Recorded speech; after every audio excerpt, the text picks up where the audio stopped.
From Joan of Arc's blazing pyre to Mata Hari's silent dawn, this is a haunting yet gentle journey that we're about to embark on, lasting over 3 hours. We'll begin with why a fearless girl chose fire rather than deny her visions, and move deeper into how a celebrated dancer became the world's most famous spy. So put your phone or TV remote to the side, dim the lights, and please make sure to like the video, subscribe, and let me know where you are listening from in the comments. Now, let's begin. Joan of Arc. The first light of dawn crept across the cobblestones of Rouen old market square on May 30th, 1531. Smoke already hung in the morning air, drifting upward from the carefully constructed pyre that dominated the center of the marketplace.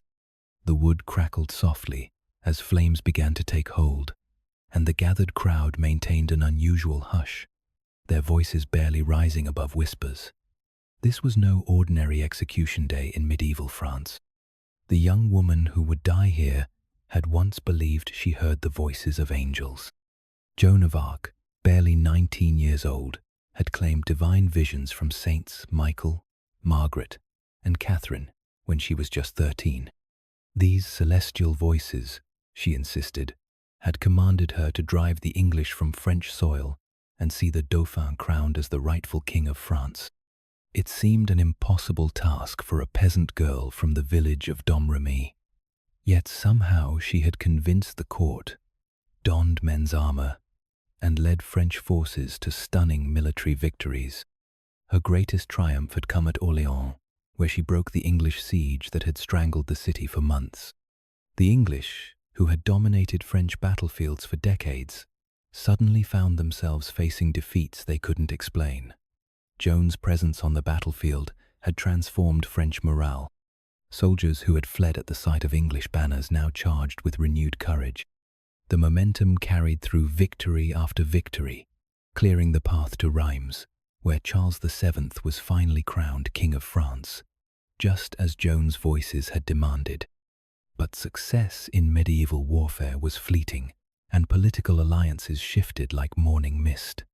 The English and their Burgundian allies couldn't afford to let this peasant girl continue her string of victories.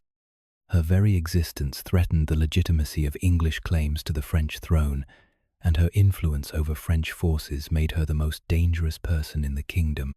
When Burgundian soldiers finally captured her at Compiègne, they sold her to the English for 10,000 francs, a fortune that reflected her strategic importance.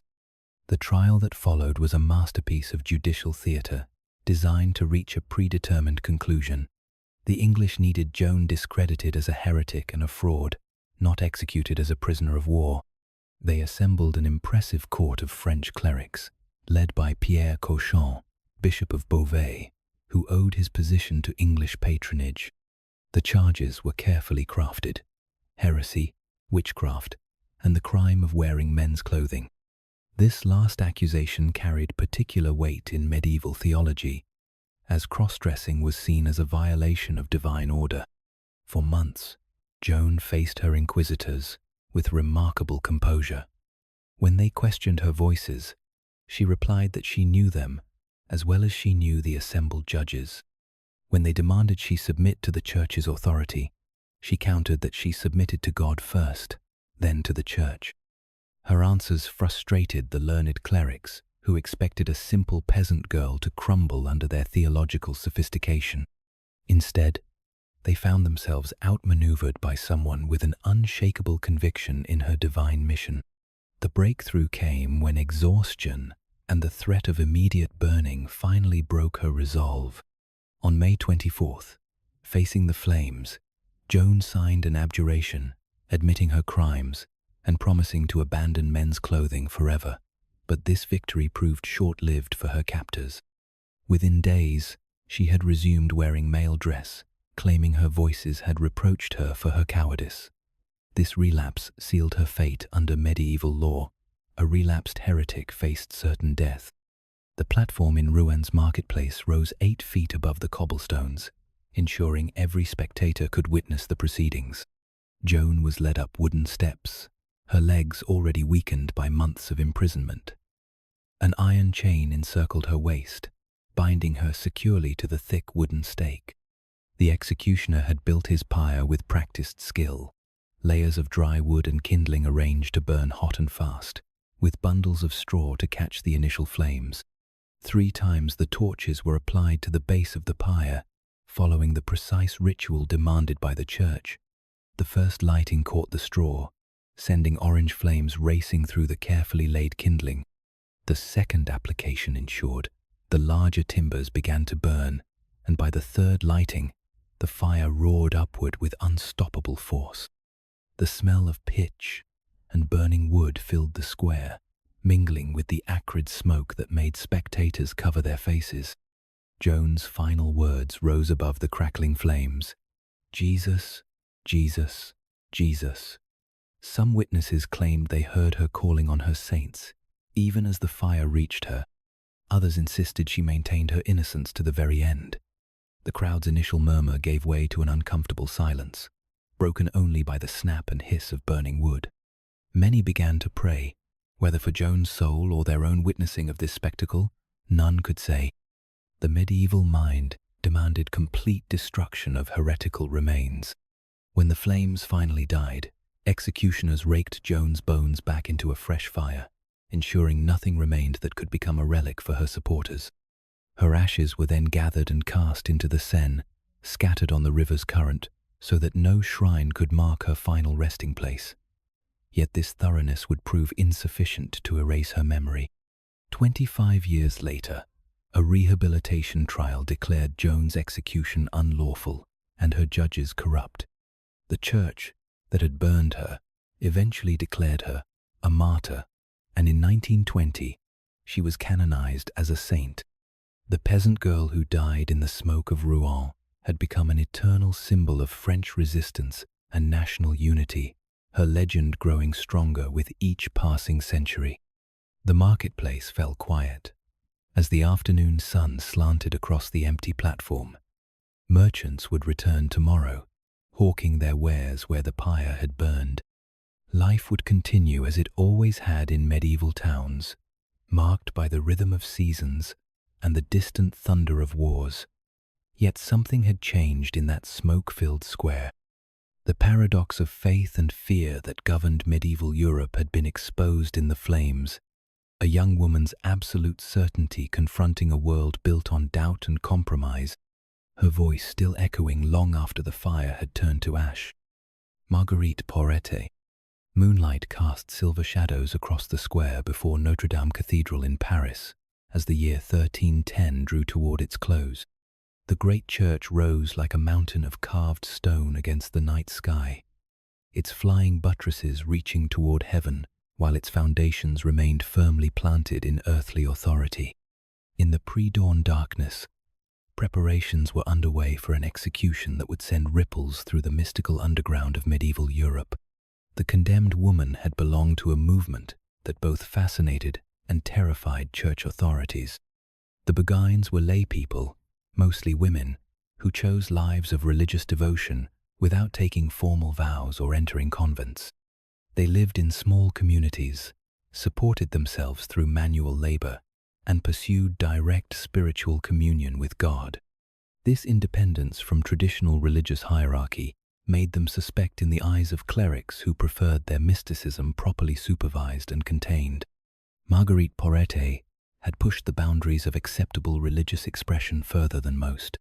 Her book, The Mirror of Simple Souls, described a spiritual journey that bypassed the institutional church entirely. In her mystical theology, the soul could achieve perfect union with God, transcending the need for conventional religious practices, sacraments, or even moral laws. The soul that reached this exalted state, she wrote, was so united with divine will that it could do no wrong, a concept that struck church authorities as dangerously close to claiming sinlessness. The book had spread through Europe's networks of religious women, copied by hand, and passed from community to community. Its French verses were accessible to educated laypeople, unlike the Latin texts that remained locked away in clerical libraries. This democratization of mystical theology alarmed inquisitors who saw their role as guardians of doctrinal orthodoxy. When Marguerite's writings reached the attention of the Bishop of Cambrai, he ordered all copies burned and commanded her to stop circulating her dangerous ideas. But Marguerite refused to renounce her work. She continued to distribute The Mirror of Simple Souls, and copies found their way into the hands of 3 prominent clerics who approved of its contents. Armed with these endorsements, she argued that her book had received proper ecclesiastical approval. The Inquisition was not impressed by this defense. They demanded she appear before them to answer charges of heresy, and when she ignored their summons, they issued orders for her arrest. For more than a year, Marguerite remained imprisoned in an iron cage that barely allowed her to stand upright. The confinement was designed to break her spirit and force submission, but she maintained an unnerving silence. When inquisitors demanded she swear an oath to answer their questions truthfully, she refused to speak. When they presented her with articles of faith to affirm, she remained mute. This silence was itself a form of resistance. By refusing to participate in the proceedings, she denied their authority over her inner spiritual life. The inquisitors found themselves confronting a type of defiance they rarely encountered. Most accused heretics either recanted quickly or engaged in theological debates that allowed their judges to demonstrate superior learning. Marguerite's silence offered neither satisfaction. She would not validate their proceedings through participation, nor would she provide the spectacle of a learned disputation. Her muteness was more disturbing than any argument could have been. 21 theologians from the University of Paris were assembled to examine her writings and judge their orthodoxy. Their conclusion was unanimous. The book contained heretical propositions that undermined church authority and moral law. The doctrine that perfect souls transcended conventional morality particularly horrified them. If individuals could claim direct divine inspiration that superseded church teaching, the entire medieval order would collapse into chaos. The trial followed inquisitorial procedures designed to encourage confession and repentance. Marguerite was given multiple opportunities to abjure her errors and accept the Church's guidance. Each time, she maintained her silence.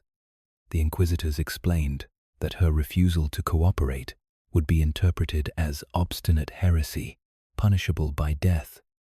Still, she said nothing. Her silence had become her final theological statement, a refusal to acknowledge earthly authority over spiritual truth.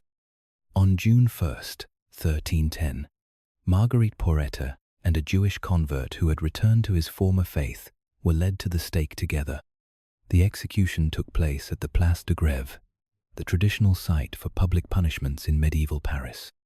A crowd had gathered to witness the burning, drawn by curiosity about the mystical woman who had defied the Inquisition's authority. Many in the crowd were themselves influenced by Béguine spirituality and watched with both fascination and fear. The pyre had been constructed with the same care that marked all inquisitorial executions. Dry wood was arranged to burn cleanly and quickly, minimizing the condemned person's suffering while ensuring complete destruction of the body. Bundles of Marguerite's forbidden manuscripts were placed among the kindling. Her words would burn alongside their author. The symbolism was intentional. Heretical ideas and their propagators must both be reduced to ash. As flames began to consume the platform, witnesses noted that Marguerite faced death with the same composure she had maintained throughout her imprisonment. Some reported that she spoke briefly to her fellow victim, offering him comfort in their shared fate. Others claimed she remained silent to the very end, her mystical union with God requiring no final words or gestures. The smoke from burning parchment mingled with the larger fire, carrying fragments of forbidden theology into the Parisian sky. The public reaction to Marguerite's execution revealed the complex undercurrents of medieval religious life. Scholars whispered about the theological implications of burning someone whose only crime was claiming too intimate a relationship with God. Béguine communities throughout Europe quietly dispersed, their members seeking safer forms of religious expression. Yet copies of The Mirror of Simple Souls continued to circulate, often with the author's name removed for protection. The book survived its author's death by centuries, translated into multiple languages and copied by religious women who found in Marguerite's mysticism a path to spiritual autonomy. Her influence spread through medieval Europe's networks of female religious communities, inspiring generations of women to seek direct communion with the divine. The very work that cost her life became her most enduring legacy. The flames died as dawn approached, leaving only scattered ashes where Marguerite PORETE had spoken her final silence. The cathedral bells began their call to morning prayers, summoning the faithful to conventional worship, while the smoke of forbidden wisdom drifted like embers over the sleeping city. In the centuries that followed, scholars would recognize in her execution a pivotal moment in the Church's campaign against mystical autonomy, the point where institutional authority chose to silence the very voices that had once enriched Christian spirituality. ASKEW. The bells of London's many churches marked the dawn hours of July 16th, 1546, their bronze voices carrying across the Thames and through the narrow streets of Tudor England's capital. The sound mixed with the clip of horses' hooves on cobblestones, the creak of cartwheels, and the early morning calls of merchants preparing for another day of commerce. But this particular morning brought something different to the city's soundscape: the anticipation of spectacle at Smithfield, where 4 Protestant reformers would burn for their religious convictions. Henry VIII's religious policies had created a precarious balance in English Christianity. Having broken with Rome to secure his divorce from Catherine of Aragon, the king now found himself caught between conservative Catholics who questioned his authority and radical Protestants who wanted further reforms. The political survival of Tudor rule depended on maintaining this delicate equilibrium, which meant that both extremes faced periodic persecution to demonstrate royal impartiality. Anne Askew represented the Protestant extreme that most threatened this balance. Born into the Lincolnshire gentry, she possessed the education and social connections that made her influence particularly dangerous. Unlike the humble artisans and merchants who typically faced heresy charges, Anne could quote scripture in Latin, engage theologians in learned debate, and command attention in the highest circles of society. Her Protestant convictions were intellectual rather than emotional, making them harder to dismiss or refute. Her troubles began with an arranged marriage to Thomas Kyme, a Catholic who expected his wife to conform to traditional religious practices. Anne's increasingly radical Protestant beliefs made their union untenable. She began using her maiden name again, a shocking assertion of independence in Tudor society, and started preaching Protestant doctrine to anyone who would listen. When her husband finally expelled her from their home, she came to London and immediately attracted attention from both supporters and enemies. The court of Henry VIII was a dangerous place for anyone with strong religious convictions. Conservative Catholics, led by Stephen Gardiner, Bishop of Winchester, constantly maneuvered to demonstrate that Protestant reforms led inevitably to heresy. Liberal Protestants, protected by Queen Catherine Parr and her circle, pushed for further changes to English religious practice. Anne Askew's articulate Protestant theology made her a valuable prize for both sides. Conservatives could use her to discredit reform, while reformers claimed her as a martyr to royal tyranny. Her first arrest came in 1545, when she was charged with denying the real presence of Christ in the Eucharist. This was the most dangerous theological position anyone could take in Henry's England, as the king remained committed to traditional Catholic doctrine on the sacraments, even after breaking with papal authority. Anne's examination revealed her to be far more theologically sophisticated than her interrogators expected. She quoted scripture with precision, challenged their interpretations, and refused to be intimidated by their superior rank. The judges found themselves in an uncomfortable position. Anne's social status made it dangerous to proceed too hastily, while her theological sophistication made their case more difficult to prove. She had carefully studied Reformed theology and could defend her positions with biblical citations that challenged traditional Catholic interpretations. When they demanded she explain her beliefs about the Eucharist, She replied with questions that exposed the logical contradictions in transubstantiation doctrine.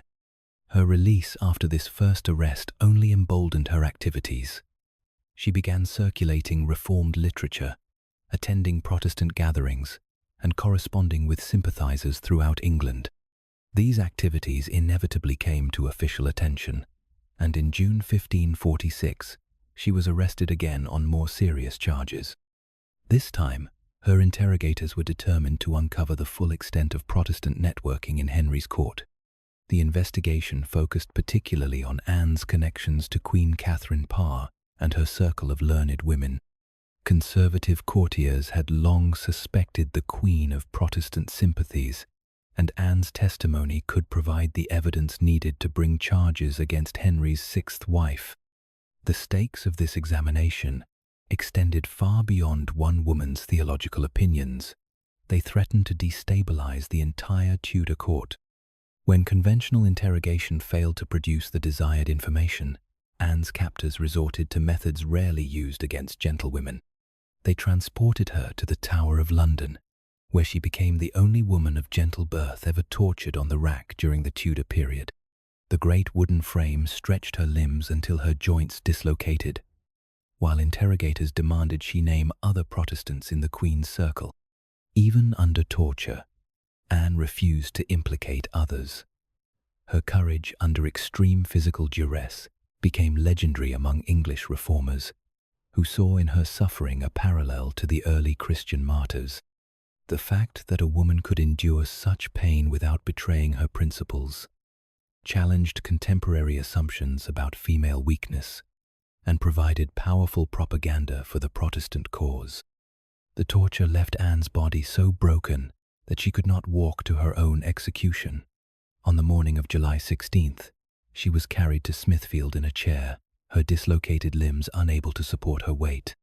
Gunpowder bags were tied around her waist, a mercy that would ensure quick death when the flames reached them. 3 Protestant men would die alongside her, but Anne's presence transformed the execution into something unprecedented in English history. The crowd that gathered at Smithfield had come expecting the usual spectacle of heretics dying for their errors. Instead, they witnessed something that challenged their understanding of both gender and religious authority. Anne's composure, despite her physical agony, impressed even hostile observers. When given a final opportunity to recant, she declared her faith in Protestant doctrine with the same intellectual clarity that had marked her examinations. The flames caught quickly in the dry summer air, racing up through the carefully laid kindling toward the condemned reformers. When fire reached the gunpowder at Anne's waist, the simultaneous explosions sent shock waves through the watching crowd. The sound echoed off Smithfield's surrounding buildings, followed by a gasp of surprise from spectators who had not expected such dramatic effects. In that moment, Anne Askew passed from historical figure to Protestant legend. Letters she had smuggled from prison circulated throughout England, becoming some of the earliest testimonies of Protestant faith written by an English woman. Her theological writings, preserved by sympathizers, provided intellectual foundation for generations of English reformers. The woman who had challenged royal religious policy with scholarly precision became, in death, a symbol of individual conscience confronting institutional authority. As evening approached, the execution platform stood empty, except for scattered ashes slowly cooling in the summer air. The crowds dispersed to their homes and taverns, carrying with them memories of a woman whose learning had equaled that of her male interrogators, and whose courage had surpassed that of most men. The quiet creak of cooling timber mixed with the distant sounds of London settling into night, while somewhere in the darkness, Protestant sympathizers gathered to remember Anne Askew's final testimony to the power of individual faith over institutional control. Marguerite Porete. Moonlight cast silver shadows across the square before Notre Dame Cathedral in Paris as the year 1310 drew toward its close. The great church rose like a mountain of carved stone against the night sky, its flying buttresses reaching toward heaven while its foundations remained firmly planted in earthly authority. In the pre-dawn darkness, preparations were underway for an execution that would send ripples through the mystical underground of medieval Europe. The condemned woman had belonged to a movement that both fascinated and terrified church authorities. The Beguines were lay people, mostly women, who chose lives of religious devotion without taking formal vows or entering convents. They lived in small communities, supported themselves through manual labor, and pursued direct spiritual communion with God. This independence from traditional religious hierarchy made them suspect in the eyes of clerics who preferred their mysticism properly supervised and contained. Marguerite Porete had pushed the boundaries of acceptable religious expression further than most.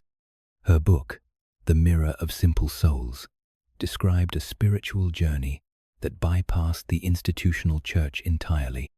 In her mystical theology, the soul could achieve perfect union with God, transcending the need for conventional religious practices, sacraments, or even moral laws. The soul that reached this exalted state, she wrote, was so united with divine will that it could do no wrong, a concept that struck church authorities as dangerously close to claiming sinlessness. The book had spread through Europe's networks of religious women, copied by hand, and passed from community to community. Its French verses were accessible to educated laypeople, unlike the Latin texts that remained locked away in clerical libraries. This democratization of mystical theology alarmed inquisitors who saw their role as guardians of doctrinal orthodoxy. When Marguerite's writings reached the attention of the Bishop of Cambrai, he ordered all copies burned and commanded her to stop circulating her dangerous ideas. But Marguerite refused to renounce her work. She continued to distribute The Mirror of Simple Souls, and copies found their way into the hands of 3 prominent clerics who approved of its contents. Armed with these endorsements, she argued that her book had received proper ecclesiastical approval. The Inquisition was not impressed by this defense. They demanded she appear before them to answer charges of heresy, and when she ignored their summons, they issued orders for her arrest. For more than a year, Marguerite remained imprisoned in an iron cage that barely allowed her to stand upright. The confinement was designed to break her spirit and force submission, but she maintained an unnerving silence. When inquisitors demanded she swear an oath to answer their questions truthfully, she refused to speak. When they presented her with articles of faith to affirm, she remained mute. This silence was itself a form of resistance.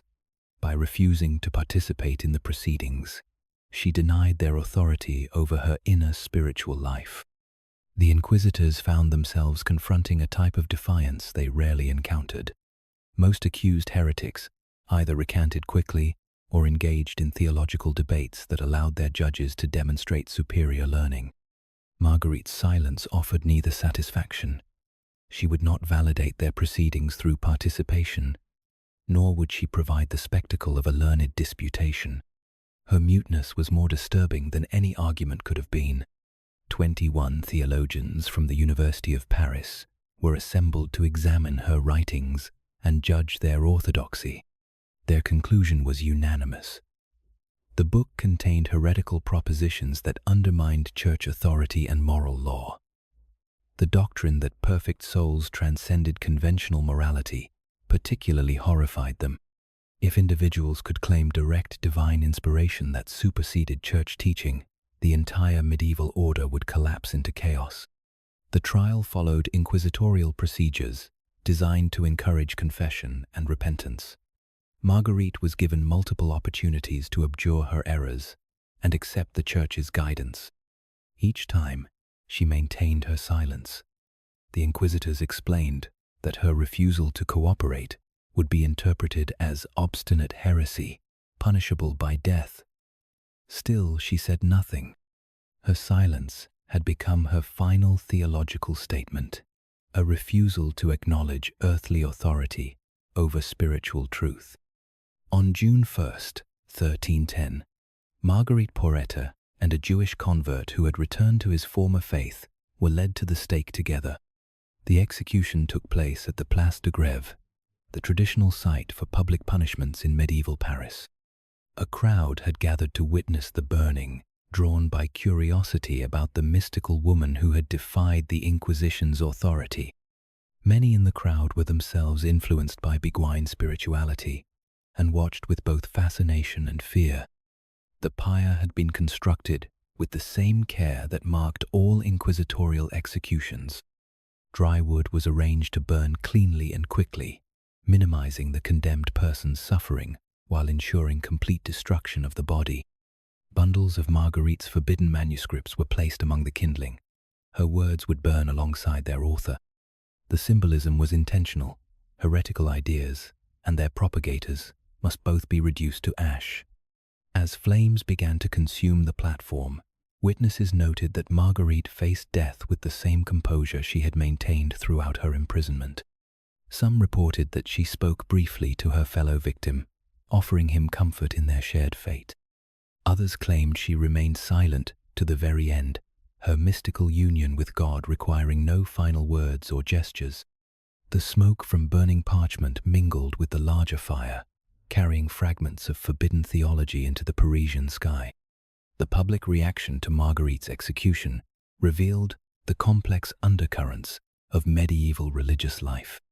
Scholars whispered about the theological implications of burning someone whose only crime was claiming too intimate a relationship with God. Béguine communities throughout Europe quietly dispersed, their members seeking safer forms of religious expression. Yet copies of The Mirror of Simple Souls continued to circulate, often with the author's name removed for protection.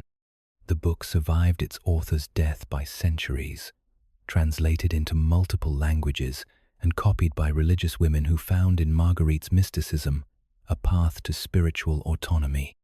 Her influence spread through medieval Europe's networks of female religious communities, inspiring generations of women to seek direct communion with the divine. The very work that cost her life became her most enduring legacy. The flames died as dawn approached, leaving only scattered ashes where Marguerite PORETE had spoken her final silence. The cathedral bells began their call to morning prayers, summoning the faithful to conventional worship, while the smoke of forbidden wisdom drifted like embers over the sleeping city. In the centuries that followed, scholars would recognize in her execution a pivotal moment in the Church's campaign against mystical autonomy, the point where institutional authority chose to silence the very voices that had once enriched Christian spirituality. Catherine Howard. The frost sparkled on the cobblestones of Tower Green as the pale winter sun struggled through London's grey clouds on February 13th, 1542. The scaffold that had been hastily erected overnight stood like a dark monument to the swift and terrible justice of Henry VIII, its wooden platform still beaded with moisture from the night's chill. In the space of just 2 years, this teenage girl had risen from obscurity to become Queen of England, only to fall victim to the same royal paranoia that had destroyed her predecessor, Anne Boleyn. Catherine Howard's story began in the sprawling household of her step-grandmother, Agnes Howard, Dowager Duchess of Norfolk. The great Howard clan had produced one queen already. Anne Boleyn was Catherine's cousin, and they were always alert to opportunities for placing family members in positions that might advance their interests. Catherine was pretty, vivacious, and possessed of the kind of youthful charm that had consistently attracted Henry's attention throughout his matrimonial career. But Catherine's upbringing in the Duchess's household had been remarkably unsupervised for a girl destined for such heights. The dormitory she shared with other young gentlewomen was a place of constant intrigue, romantic experimentation, and sexual education that would prove disastrous for her future. Her relationship with her music teacher, John Manox, had progressed far beyond instruction in the virginals, while her subsequent liaison with Francis Derham had involved promises of marriage that both participants would later deny. When Catherine caught the king's attention at court, she was perhaps 18 years old, though her exact birth date remains uncertain. Henry, now 49 and increasingly corpulent, was immediately smitten with her youth and apparent innocence.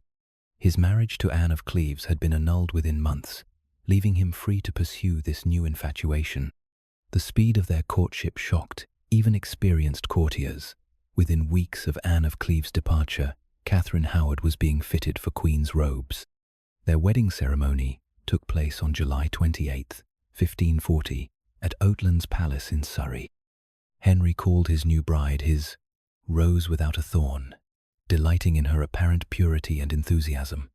For a brief period, the aging king seemed rejuvenated by his teenage wife's company. He showered her with jewels, properties, and public attention that made her one of the most powerful women in England.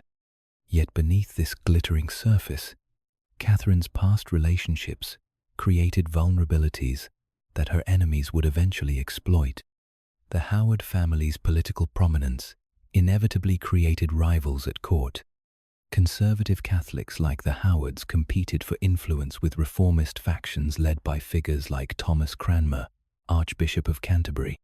Catherine's elevation provided Catholics with unprecedented access to royal favour, but it also made her a target for those who resented Howard power.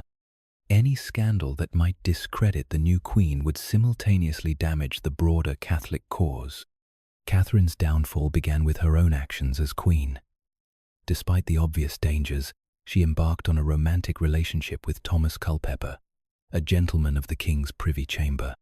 Their secret meetings, facilitated by Catherine's lady-in-waiting Jane Boleyn, Lady Rochford, demonstrated a reckless disregard for the consequences of discovery. Love letters passed between them, written in Catherine's own hand, that would later provide devastating evidence of adultery. The revelation of Catherine's past relationships came first, exposed by political enemies who had been investigating the Howard family's activities. John Manox and Francis Derham were arrested and interrogated, their testimonies revealing the extent of Catherine's sexual experience before her marriage to the king. In Tudor England, a queen's sexual purity was not merely a personal matter, but a political necessity.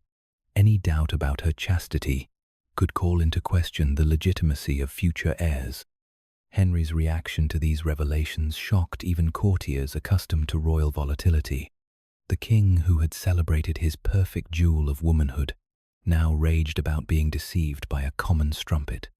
His sense of personal betrayal combined with political calculation to produce a vindictive fury that would spare no one connected to Catherine's alleged crimes.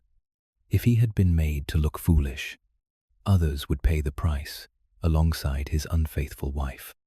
The investigation into Catherine's conduct expanded rapidly as interrogators sought to uncover the full extent of her supposed crimes. The discovery of her correspondence with Thomas Culpeper provided the evidence needed to charge her with adultery, a crime that constituted high treason when committed by a queen. The love letters, with their references to meetings and mutual affection, painted a clear picture of an adulterous relationship that threatened the royal succession.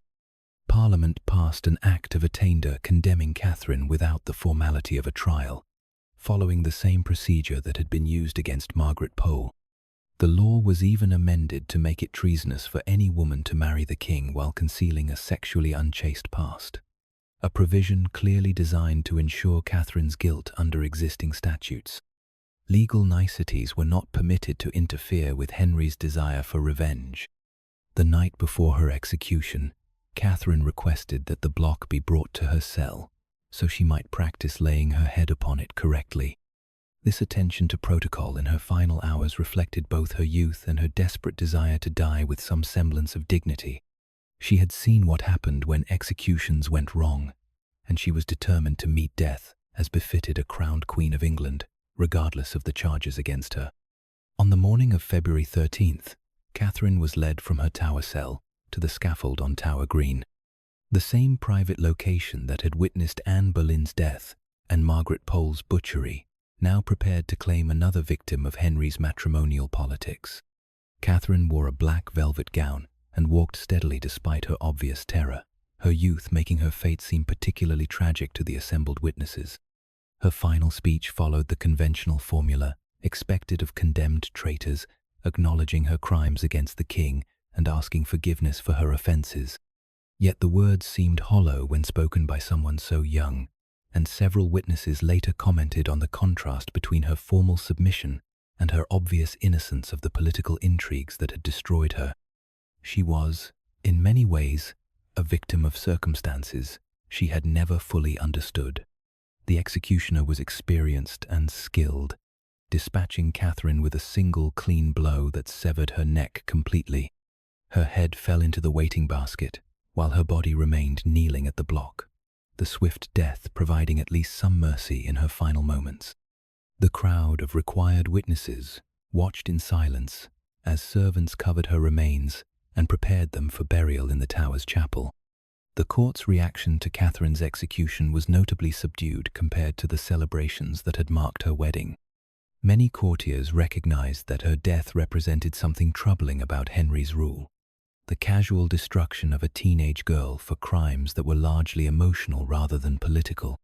The pattern of royal marriages ending in death was becoming impossible to ignore, and potential future queens would find themselves weighing the risks of accepting Henry's proposals. Catherine Howard's body was buried beside that of her cousin Anne Boleyn in the chapel of St. Peter at Vincula.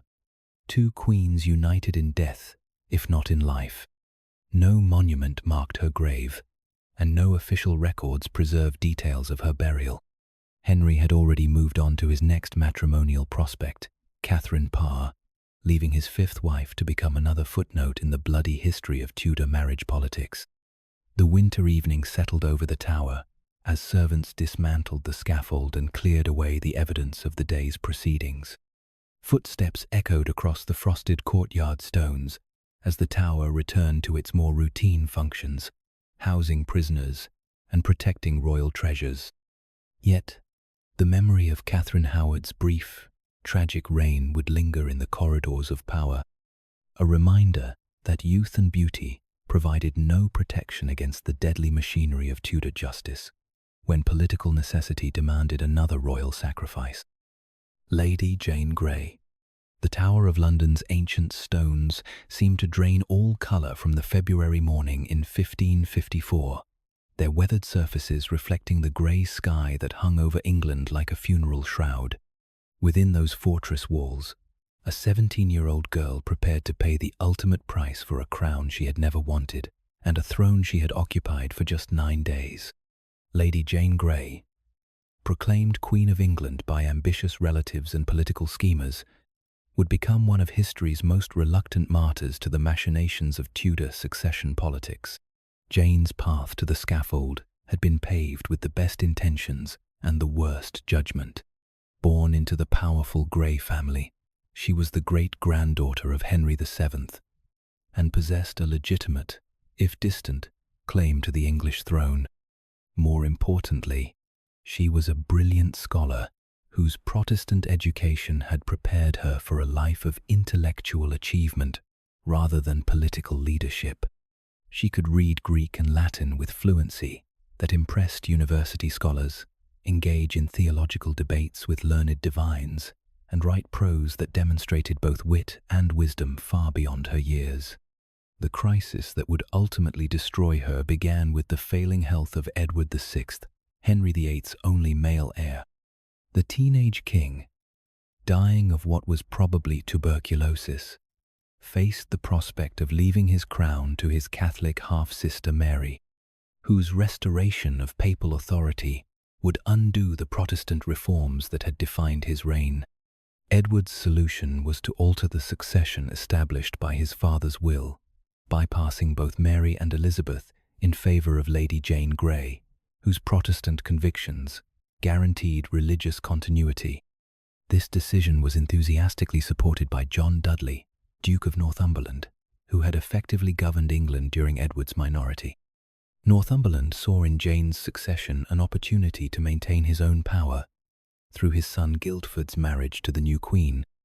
The Duke's political calculations were sound in theory.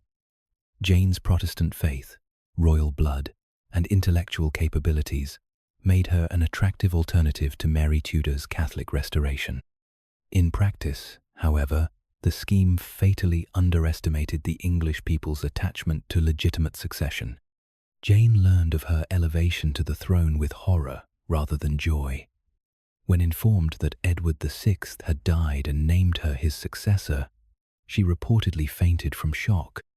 Her protests that she was unworthy of the crown and unprepared for its responsibilities were overruled by advisers who insisted that divine providence had chosen her to preserve England's Protestant faith. Reluctantly, she accepted the crown, taking up residence in the Tower of London, as countless monarchs had done before her. Her reign lasted exactly 9 days, though even this brief period demonstrated the intellectual gifts that might have made her a remarkable ruler under different circumstances.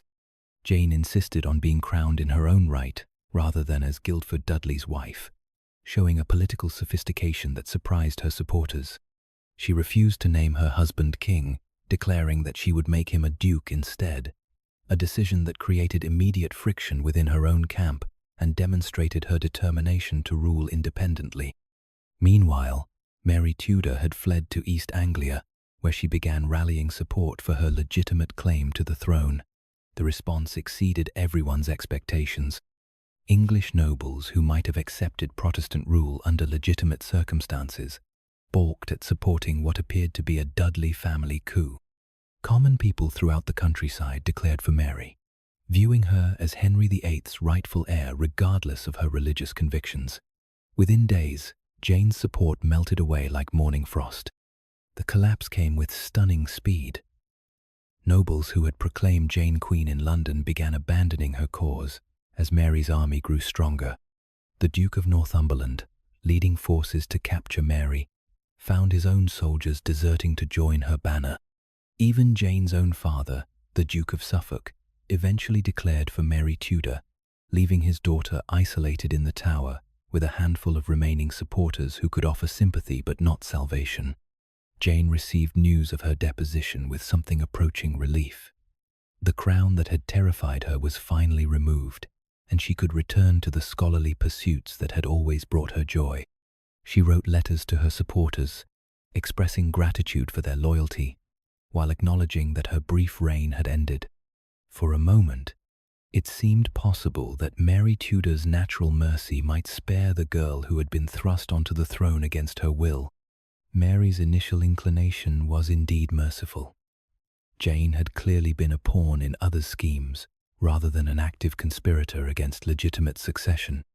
The new queen understood that executing a teenage girl for crimes committed by ambitious relatives would create a martyr for the Protestant cause while demonstrating the kind of ruthless calculation that might alienate potential supporters. Jane was kept comfortable in the Tower, but treated more as a political prisoner than a condemned traitor. The situation changed dramatically with Wyatt's rebellion in early 1554. Thomas Wyatt led a Protestant uprising aimed at preventing Mary's marriage to Philip of Spain, fearing that English independence would be compromised by Spanish influence.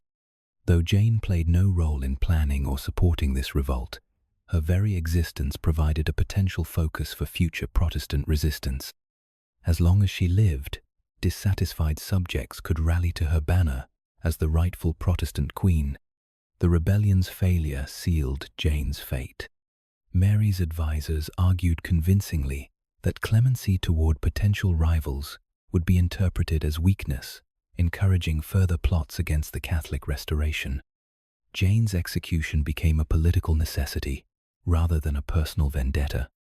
Her death would eliminate the most obvious alternative to Mary Tudor's rule, while demonstrating the consequences of challenging legitimate authority.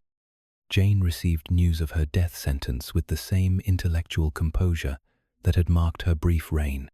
She requested access to books for her final days, spending her time in prayer and scholarly reflection rather than desperate appeals for mercy. Her letters from this period reveal someone who had accepted her fate while maintaining the Protestant convictions that had brought her to the throne. She viewed her approaching death as a test of faith rather than a political miscalculation. The decision to execute Jane privately within the Tower grounds reflected Mary's continuing discomfort with the proceedings. A public execution on Tower Hill would have created the kind of spectacle that might generate sympathy for the victim and criticism of the government. By confining the proceedings to Tower Green, Mary could eliminate her rival while minimizing public reaction to what everyone understood would be a controversial death. On the morning of February 12, 1554, Jane walked from her lodgings to the scaffold with a small prayer book in her hands.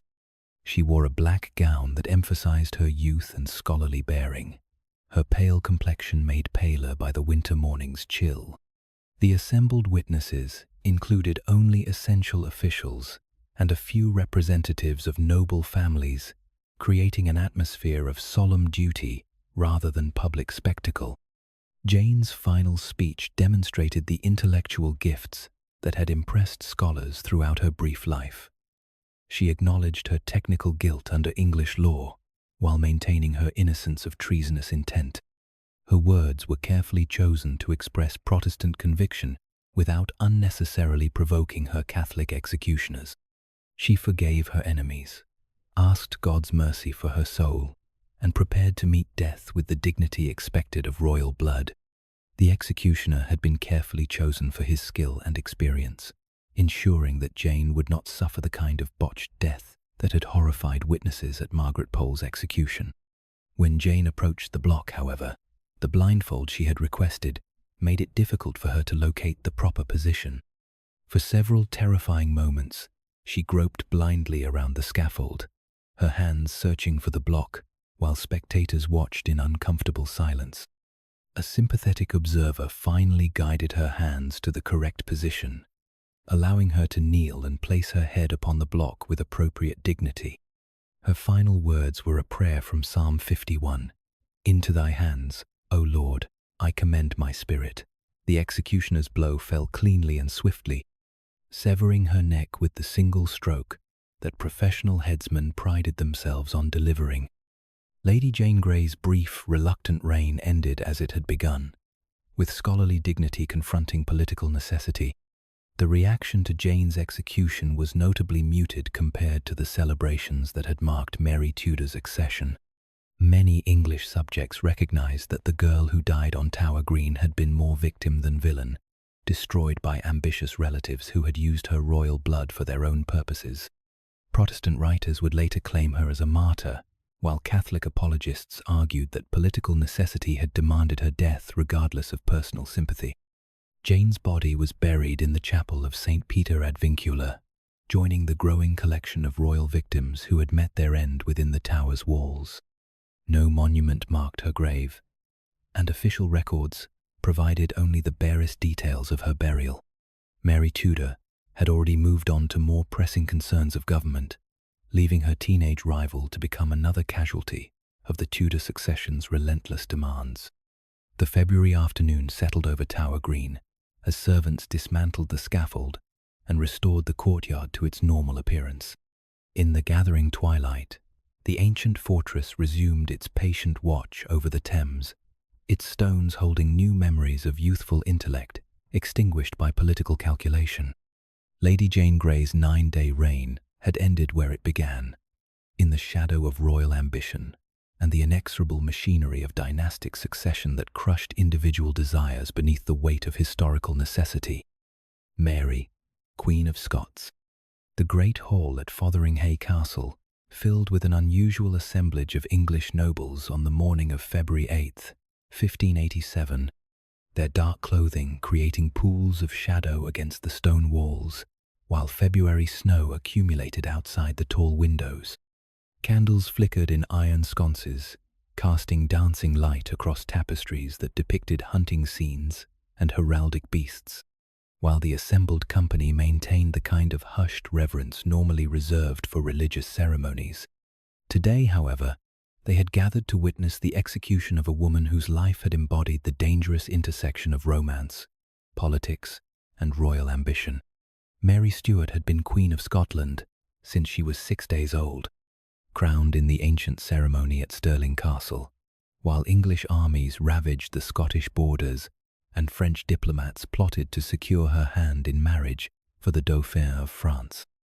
Her childhood had been spent in the glittering court of French royalty, where she learned to speak multiple languages, compose poetry, play musical instruments, and navigate the sophisticated intrigues that would later prove so dangerous in the rougher world of Scottish politics. The beauty that made her famous throughout Europe was matched by an intellectual curiosity that impressed even her enemies. Mary could debate theology in Latin, discuss philosophy in French, write elegant letters in English, and conduct state business in Scots with equal facility. Her education at the French court had prepared her for a life of cultured refinement, but Scotland demanded different skills: the ability to manage fractious nobles, balance religious factions, and maintain independence between the competing pressures of England and France. Her return to Scotland in 1561 as an 18-year-old widow had created immediate complications. The Scottish Reformation had established Protestant worship as the official religion, while Mary remained a devout Catholic whose very presence challenged the new religious settlement. Her personal magnetism and royal authority enabled her to maintain an uneasy peace with Protestant leaders, but her Catholic faith made her a natural focus for those who opposed religious change. The romantic disasters that ultimately destroyed her began with her marriage to Henry Stuart, Lord Darnley, a union that promised to strengthen her claim to the English succession while satisfying Scottish noble families who demanded a husband of appropriate rank. Darnley possessed royal blood that complemented Mary's own lineage, but his character proved utterly unsuited to the responsibilities of kingship. His jealousy, ambition, and violent temper created constant crisis in Mary's court. The murder of David Rizzio, Mary's Italian secretary, demonstrated the extent to which personal and political grievances had become intertwined in Scottish royal politics. Darnley led a group of nobles who burst into Mary's private chambers and stabbed Rizzio repeatedly in front of the pregnant queen, claiming that the secretary's influence threatened Scottish independence. The brutal killing, performed in Mary's presence while she was 6 months pregnant, revealed the depths of hatred that her husband harbored toward anyone who might challenge his own position. Mary's relationship with James Hepburn, Earl of Bothwell, developed in this atmosphere of violence and political instability. Bothwell was everything that Darnley was not: competent, loyal, and capable of protecting the Queen from her enemies. Their growing intimacy scandalized Scottish society and provided Mary's opponents with ammunition for their attacks on her moral character. When Darnley died in a mysterious explosion at Kirkerfield, suspicion immediately fell on Bothwell and, by extension, on Mary herself. The hasty marriage that followed Darnley's death destroyed what remained of Mary's political support in Scotland. Whether Bothwell had abducted and raped her, as Mary later claimed, or whether their union represented a genuine romantic attachment, the Scottish people saw only a queen who had married her husband's probable murderer within months of his death.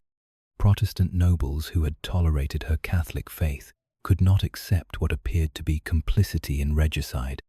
The rebellion that drove Mary from her throne combined religious opposition, moral outrage, and political opportunism in a coalition that proved impossible to resist. At the Battle of Carberry Hill, Mary's supporters melted away rather than fight for a cause that seemed morally compromised. Her abdication in favor of her infant son, James VI, ended her effective reign over Scotland, though she retained her royal title and the international recognition that would make her a dangerous exile. Her flight to England in 1568 created an impossible situation for Elizabeth I, who found herself hosting a fellow queen whose very existence challenged the legitimacy of English religious and political settlements. Mary's Catholic faith made her a natural focus for English Catholics who opposed the Elizabethan settlement, while her claim to the English succession through her descent from Henry VII provided legal foundation for plots against Elizabeth's rule. For 19 years, Mary remained Elizabeth's prisoner, moved from castle to castle, while both queens struggled with the implications of her presence in England. Elizabeth's natural reluctance to execute an anointed queen conflicted with her political need to eliminate a focus for Catholic opposition. Mary's attempts to secure her freedom through correspondence with foreign powers and English Catholics provided evidence of treason, while demonstrating the impossibility of safely containing such a dangerous prisoner. The Babington Plot of 1586 finally provided Elizabeth's government with the evidence needed to justify Mary's execution. Anthony Babington and his co-conspirators planned to assassinate Elizabeth and place Mary on the English throne with Spanish support. Mary's correspondence with the plotters, decoded by Elizabeth's intelligence services, revealed her knowledge of and consent to plans for Elizabeth's murder. Under English law, this constituted clear evidence of high treason. The trial that followed was carefully stage-managed to demonstrate English justice while ensuring Mary's conviction. She was allowed to defend herself with considerable eloquence, challenging the court's jurisdiction over an anointed queen while denying treasonous intent in her correspondence with Babington. Her dignity throughout the proceedings impressed even hostile observers, but the evidence against her was overwhelming, and the political need for her death had become undeniable. Elizabeth's reluctance to sign Mary's death warrant reflected both personal sympathy and political calculation. Executing a fellow queen would set a dangerous precedent while potentially provoking Spanish invasion or French intervention. Yet Mary's continued existence made Elizabeth's own life precarious, as future Catholic plots would inevitably center on replacing the Protestant queen with her Catholic rival. Political necessity finally overcame personal scruples. The execution was carefully planned to balance respect for Mary's royal rank with the political requirements of public justice. Fotheringhay Castle was chosen as a location that could accommodate the necessary witnesses while remaining secure from potential rescue attempts. The Great Hall was prepared with appropriate ceremony, including a scaffold raised 2 feet above the floor and draped in black cloth that emphasized the solemnity of the proceedings. Mary entered the hall wearing a black satin gown over a red petticoat, the color symbolizing martyrdom in Catholic tradition. Her composure impressed the assembled English nobles, who had expected to witness the breakdown of a woman facing death. Instead, they saw a queen who maintained her dignity despite 19 years of imprisonment and the prospect of immediate execution. Her bearing reminded observers that they were witnessing the death of someone born to rule. Her final speech followed the conventions expected of condemned traitors, while asserting her innocence of crimes against Elizabeth's person. Mary acknowledged her Catholic faith, forgave her enemies, and prayed for Elizabeth's welfare, words that demonstrated both political sophistication and genuine piety. She refused the ministrations of Protestant clergy, maintaining her Catholic convictions even in death while avoiding unnecessary provocation of her executioners. The first blow of the executioner's axe struck the back of Mary's head rather than her neck, inflicting a terrible wound without achieving death. The second blow severed most of her neck, but left sinews and skin that required a final cut to complete the decapitation. The botched execution horrified witnesses who had expected the clean death that befitted royal rank. Mary's lips were reportedly seen moving for several minutes after her head was severed, creating an image that would haunt those present. The most memorable detail of Mary's execution came when her small terrier emerged from beneath her skirts, where it had hidden throughout the proceedings. The dog's loyalty to its mistress, even in death, moved observers to tears and provided a touching counterpoint to the political calculations that had made the execution necessary. The animal refused to leave Mary's body, creating a scene of pathos that would be remembered long after the political justifications were forgotten. The international reaction to Mary's execution was immediate and explosive. Philip II of Spain used her death as justification for launching the Great Armada against England, while French diplomats protested the violation of royal dignity that Mary's execution represented.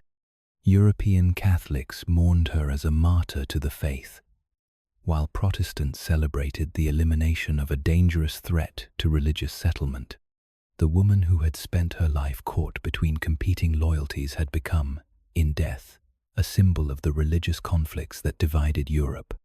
Elizabeth's immediate regret at signing the death warrant may have been genuine or politic, but it reflected the broader discomfort that Mary's execution created among European royalty.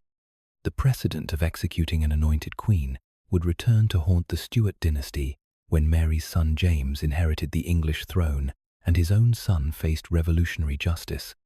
The romantic martyr myth that grew around Mary's memory obscured the political realities that had made her death inevitable. The great hall at Fotheringhay gradually emptied as February afternoon faded into evening, leaving only the echo of the axe against the oaken block and the memory of dignity confronting botched justice. Snow continued to fall outside the castle windows, covering the English countryside in white that would soon melt and flow toward the sea. Mary Stuart's long journey from French elegance through Scottish turmoil to English captivity had ended where so many royal stories concluded, with political necessity triumphing over personal sympathy in the service of dynastic survival. Anne Boleyn. The spring of 1536 brought an unusual warmth to the Tower of London, where cherry blossoms bloomed along the ancient walls and birdsong filled the courtyards with melodies that seemed to mock the grim business unfolding within the fortress. On May 19th, the most famous queen in English history prepared to meet her end with a composure that would be remembered long after the political machinations that destroyed her were forgotten. Anne Boleyn, whose pursuit of Henry VIII had transformed England's relationship with Rome and whose fall would demonstrate the deadly price of failing to produce a male heir, faced death with the same combination of intelligence, courage, and defiance that had carried her to the throne. Anne's rise to power had been as meteoric as her fall was swift.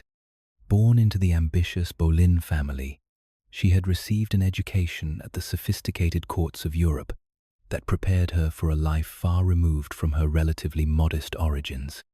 Her years in the Netherlands and France had exposed her to Renaissance learning, Reformed theology, and the kind of courtly sophistication that would later captivate England's king. When she returned to serve in Catherine of Aragon's household, she brought with her intellectual gifts and personal magnetism that set her apart from the conventional English noblewomen who surrounded the Queen. Henry's infatuation with Anne had begun as another royal affair, the kind of temporary passion that had previously resulted in honours for the woman's family and discreet retirement when the king's interest waned. Anne, however, refused to become Henry's mistress, insisting that she would accept nothing less than marriage and a crown. This calculated resistance drove the king to distraction and ultimately led him to break with Rome, dissolve his marriage to Catherine of Aragon, and reshape English Christianity to accommodate his passion for a woman who promised him the male heir that Catherine had failed to provide. Their secret marriage in January 1533 had made Anne Queen of England, but it also created enemies who would never accept the legitimacy of her position. Catherine of Aragon's supporters viewed Anne as a usurper whose marriage violated divine law, while conservative Catholics throughout Europe refused to recognize Henry's divorce or his new wife's royal status. Anne's Protestant sympathies added religious controversy to personal animosity, making her a target for those who opposed religious reform. The early years of Anne's reign had shown promise of vindication for her supporters. Her coronation was magnificent, her influence over royal policy was substantial, and her pregnancy raised hopes that she would finally provide Henry with the male heir that would secure Tudor succession. When Princess Elizabeth was born in September 1533, disappointment at the child's gender was offset by evidence that Anne could bear healthy children. Surely a son would follow soon. But subsequent pregnancies ended in miscarriage, and Henry's patience began to wear thin. The king, who had overturned Christendom to marry Anne Boleyn, grew increasingly critical of her failure to produce male heirs. Her sharp tongue, which had once charmed him, now seemed shrewish. Her Protestant reforming zeal, previously attractive, became tiresome when it conflicted with his own religious preferences. The woman he had pursued for 6 years became an obstacle to his continuing quest for legitimate male succession. The crisis that destroyed Anne began with Henry's infatuation with Jane Seymour, one of Anne's own ladies-in-waiting.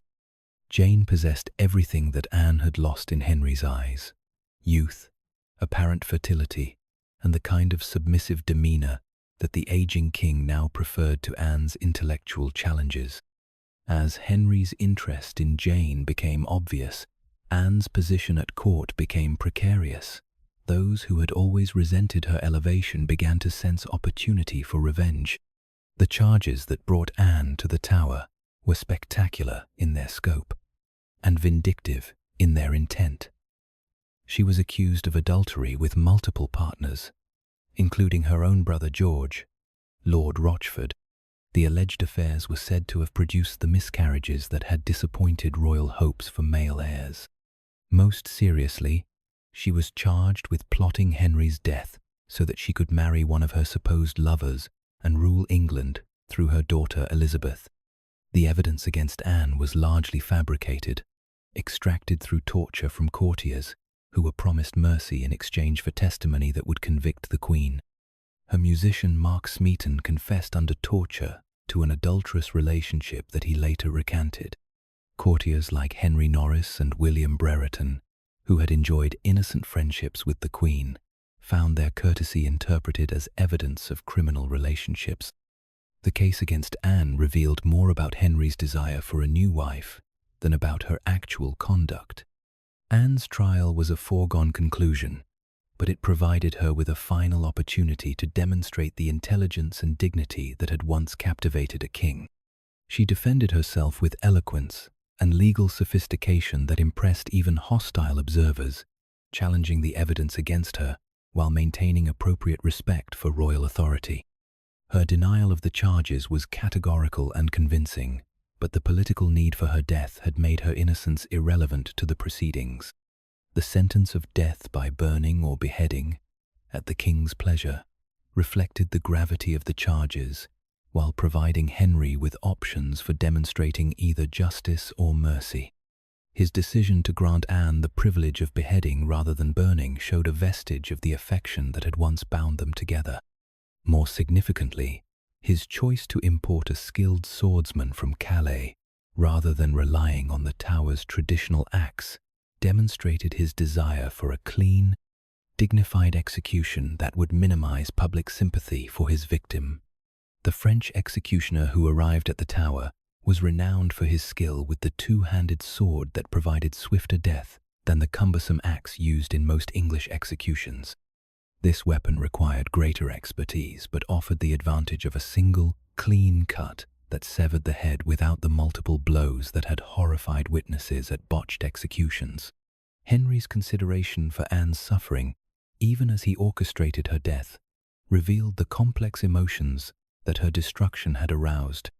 Anne spent her final days in the Tower, writing letters, praying, and preparing for death with a composure that amazed her guards.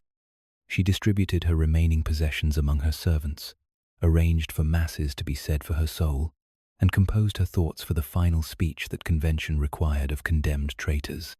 Her behavior throughout this period suggested someone who had accepted her fate while maintaining her innocence of the charges that would kill her. On the morning of May 19th, Anne walked from her lodgings to the scaffold on Tower Green, wearing an elegant black damask gown trimmed with ermine, her dark hair hidden beneath a white coif that emphasized her pale complexion. The assembled witnesses included courtiers who had once competed for her favor, officials who had administered her household, and representatives of the noble families whose daughters might soon compete for her vacant position as queen. Her final speech followed the conventions expected of condemned traitors, while carefully avoiding any admission of the specific charges that had brought her to the scaffold. Anne acknowledged her debt to the king who had raised her to the throne, asked forgiveness for any offenses she might have committed, and commended her soul to God's mercy.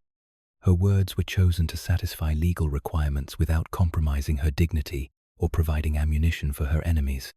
The French executioner performed his task with the skill for which he had been chosen. Anne knelt upright rather than placing her head on a block, allowing the swordsman to deliver his blow with maximum precision. The single cut severed her neck cleanly, and witnesses reported that her head and body remained in a kneeling position for several seconds after decapitation, a detail that added to the air of dignity that surrounded her death. The immediate aftermath of Anne's execution revealed the calculating nature of Henry's matrimonial politics. Within 24 hours of her death, the king was betrothed to Jane Seymour, and within 11 days they were married. The speed of this transition shocked even courtiers accustomed to royal pragmatism, suggesting that Anne's destruction had been planned in conjunction with Henry's next marriage, rather than arising from genuine outrage at her supposed crimes. Anne's body was placed in an old arrow chest for burial in the chapel of St. Peter ad Vincula, the hurried interment reflecting official desire to minimize ceremony that might generate sympathy for the dead queen. No monument marked her grave, and her name was removed from official prayers and ceremonies. Henry's attempts to erase Anne from historical memory extended to declaring their marriage invalid, which technically made her daughter Elizabeth illegitimate, a status that would be reversed when Elizabeth inherited the throne. The long-term consequences of Anne Boleyn's execution extended far beyond the immediate satisfaction of Henry's desire for a new wife. Her death established a precedent for royal divorce through judicial murder that would influence English politics for generations. More immediately, it demonstrated to future queens that their position depended entirely on their ability to produce male heirs and maintain royal favour. Lessons that would prove relevant to Jane Seymour, Anne of Cleves, Catherine Howard, and Catherine Parr. Evening settled over Tower Green as servants cleared away the scaffold and restored the courtyard to its normal appearance. The cherry blossoms that had witnessed Anne's death continued to bloom along the ancient walls, their beauty indifferent to the human dramas that played out beneath their branches. Somewhere across the Thames, Henry VIII was celebrating his engagement to Jane Seymour, while whispers of wings over the Tower moat marked the passage of another spring day into the gathering darkness of a Tudor night. Hypatia of Alexandria. The desert wind carried the scent of sand and spices through the marble streets of Alexandria as the year 415 of the Christian era dawned over the greatest center of learning the ancient world had ever known. The city that Alexander the Great had founded 7 centuries earlier had become a place where Greek philosophy met Egyptian mysticism, where Roman law encountered Hebrew scripture, and where the accumulated wisdom of the Mediterranean world gathered in libraries and lecture halls that attracted scholars from every corner of the known world. Here, in this cosmopolitan crossroads of civilization, the death of a brilliant woman would mark the beginning of intellectual darkness that would endure for centuries. Hypatia had been born into Alexandria's scholarly aristocracy, the daughter of Theon, a mathematician and astronomer whose commentaries on Euclid and Ptolemy were studied throughout the Roman Empire. Her education had been exceptional, even by Alexandrian standards, encompassing not only the mathematical and astronomical traditions for which the city was famous, but also the philosophical schools that traced their lineage back to Plato and Aristotle. She had traveled to Athens to study with the leading Neoplatonic philosophers of her time, returning to Alexandria with a synthesis of mathematical precision and mystical insight that would make her the most sought-after teacher of her generation. Her lectures at the museum, Alexandria's ancient center of learning, drew audiences that included Christians, pagans, and Jews who came to hear her explicate the mathematical principles underlying the cosmos. Hypatia's genius lay in her ability to connect abstract mathematical concepts with philosophical questions about the nature of reality, demonstrating how geometric relationships revealed the underlying harmony of creation. Her students included future bishops, provincial governors, and wealthy merchants who would carry her influence throughout the Roman world. But Hypatia's prominence made her vulnerable in an Alexandria increasingly divided by religious conflict. The city that had once celebrated intellectual diversity now witnessed violent confrontations between different Christian factions, between Christians and pagans, and between various ethnic communities that had previously coexisted in relative harmony. The rise of Christianity as the empire's official religion had created new sources of tension as traditional institutions were challenged or suppressed. The immediate crisis that would destroy Hypatia arose from a power struggle between Orestes, the Roman prefect of Egypt, and Cyril, the ambitious patriarch of Alexandria. Orestes represented the imperial government's attempt to maintain civil order and protect the diverse communities that made Alexandria prosperous. Cyril, recently elevated to patriarchal authority, was determined to establish Christian dominance over the city's intellectual and commercial life. Their conflict would transform personal ambition into religious warfare.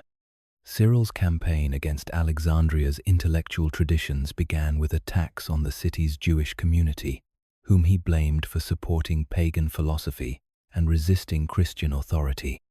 When Jewish leaders retaliated against Christian provocation, Cyril led mobs that destroyed synagogues and drove thousands of Jews from the city. This violence demonstrated the patriarch's willingness to use force against those who challenged his vision of Christian Alexandria.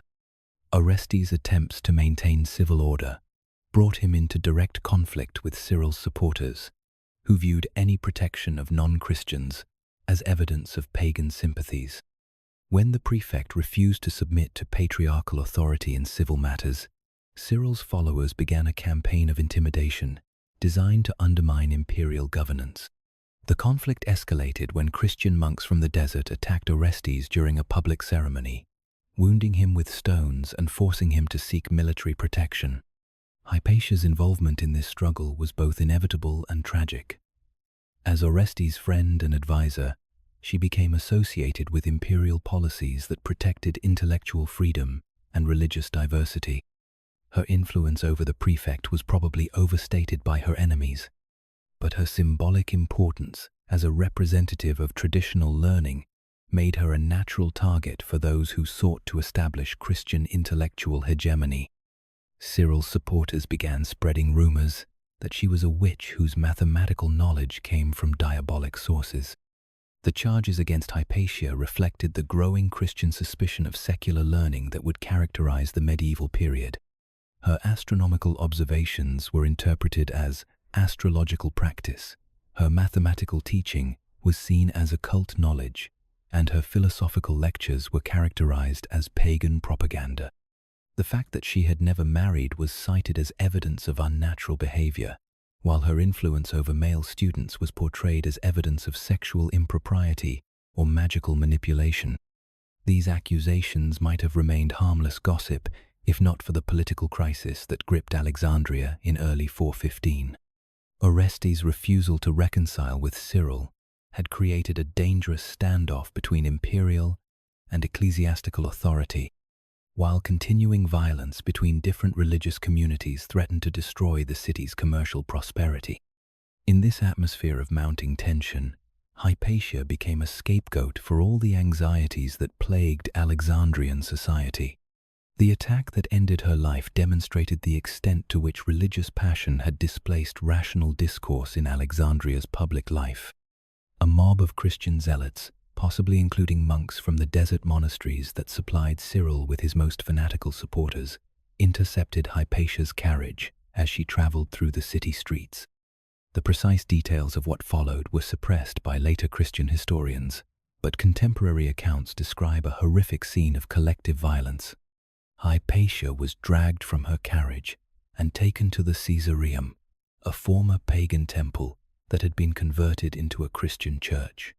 There, in a building that symbolized Christianity's triumph over ancient religion, she was subjected to tortures that revealed the depths of hatred that learning had aroused among the ignorant. Her clothes were torn from her body, and she was scraped with broken pottery shards and tiles until her flesh was flayed from her bones. The methodical nature of her torture suggested that this was not a spontaneous outburst of mob violence, but a calculated act of terrorism designed to send a message to anyone who might challenge Christian authority. The use of broken tiles and pottery, ostraka in Greek, carried particular symbolic weight, as these were the materials used for voting in ancient democratic assemblies. Hypatia's flesh was being scraped away with the fragments of Alexandria's political traditions. When her torturers had finished their gruesome work, Hypatia's mutilated body was burned in a fire that consumed not only her physical remains, but also, symbolically, the intellectual traditions she represented. The location of this burning was carefully chosen. It took place outside the city walls, in the area reserved for criminals and outcasts, denying her the honor of burial within Alexandria's sacred precincts. The message was clear: learning that challenged Christian authority would be treated as criminal activity. The immediate aftermath of Hypatia's murder revealed the extent to which Alexandria's intellectual community had been terrorized into submission. Scholars who had once engaged in open philosophical debate now remained silent or fled the city entirely. The museum's lecture halls, which had once buzzed with mathematical demonstrations and philosophical discussions, stood empty as fear replaced curiosity in Alexandria's academic circles. The tradition of secular learning that had flourished for 7 centuries was effectively extinguished overnight. Orestes' reaction to Hypatia's death demonstrated his political isolation and the limits of imperial authority in the face of ecclesiastical violence. Though he was clearly horrified by the murder of his friend and advisor, he lacked the military strength to punish her killers or prevent similar attacks on other representatives of traditional learning. His subsequent departure from Alexandria marked the end of effective imperial resistance to Christian extremism in Egypt's capital. The broader implications of Hypatia's murder extended far beyond Alexandria's city limits. Her death marked a turning point in the relationship between Christianity and classical learning, demonstrating that religious authority was prepared to use violence against intellectual traditions that had enriched human civilization for centuries. The message resonated throughout the Roman Empire, where scholars increasingly understood that their survival depended on conformity to Christian orthodoxy. Later, Christian historians attempted to minimize the significance of Hypatia's death, portraying it as an unfortunate accident rather than a deliberate assault on intellectual freedom. Some suggested that she had been killed for political rather than religious reasons, or that her death resulted from factional violence rather than systematic persecution. These apologetic efforts could not obscure the fundamental reality that Alexandria's tradition of open intellectual inquiry had been deliberately destroyed by religious extremism. The symbolism of Hypatia's fate became a touchstone for later generations, who sought to understand the relationship between faith and reason. Enlightenment philosophers like Voltaire and Gibbon portrayed her as a martyr to scientific rationality, while Romantic writers found in her story a perfect example of beauty and wisdom destroyed by ignorant fanaticism. Modern feminists have claimed her as an early victim of patriarchal violence, while historians of science see in her death the moment when empirical investigation gave way to theological speculation. Yet perhaps the most profound tragedy of Hypatia's murder was not her individual fate, but the broader intellectual darkness that followed. The mathematical and astronomical traditions that had flourished in Alexandria for 7 centuries withered away, taking with them centuries of accumulated knowledge about the natural world. The spirit of free inquiry that had driven scientific progress disappeared, replaced by a mentality that valued orthodoxy over investigation and faith over observation. The evening wind that swept across Alexandria on the day of Hypatia's death carried with it the ashes of more than one woman's life. As darkness settled over the marble steps of the great library, where scholars had once gathered to push back the boundaries of human knowledge, the ancient world's greatest experiment in intellectual freedom came to its violent end. The desert sands that had always threatened to reclaim Alexandria's monuments began their slow advance, burying beneath their weight the dreams of those who had believed that reason and learning could illuminate the path to truth. Saint Blandina. The amphitheatre at Lugdunum rose from the hillside overlooking the confluence of the Rhone and Saône rivers like a great stone crown, its tiered seats capable of holding thousands of spectators who had gathered on this summer day, in the year 177, to witness the Roman Empire's justice delivered to those who refused to honor its primans, gods. The scent of wet sand filled the arena floor, recently sprinkled to absorb the blood that would soon flow, while the morning sun cast long shadows across the marble seats where citizens of Gaul's most prosperous city waited for the entertainment that would demonstrate their loyalty to imperial authority and traditional religion.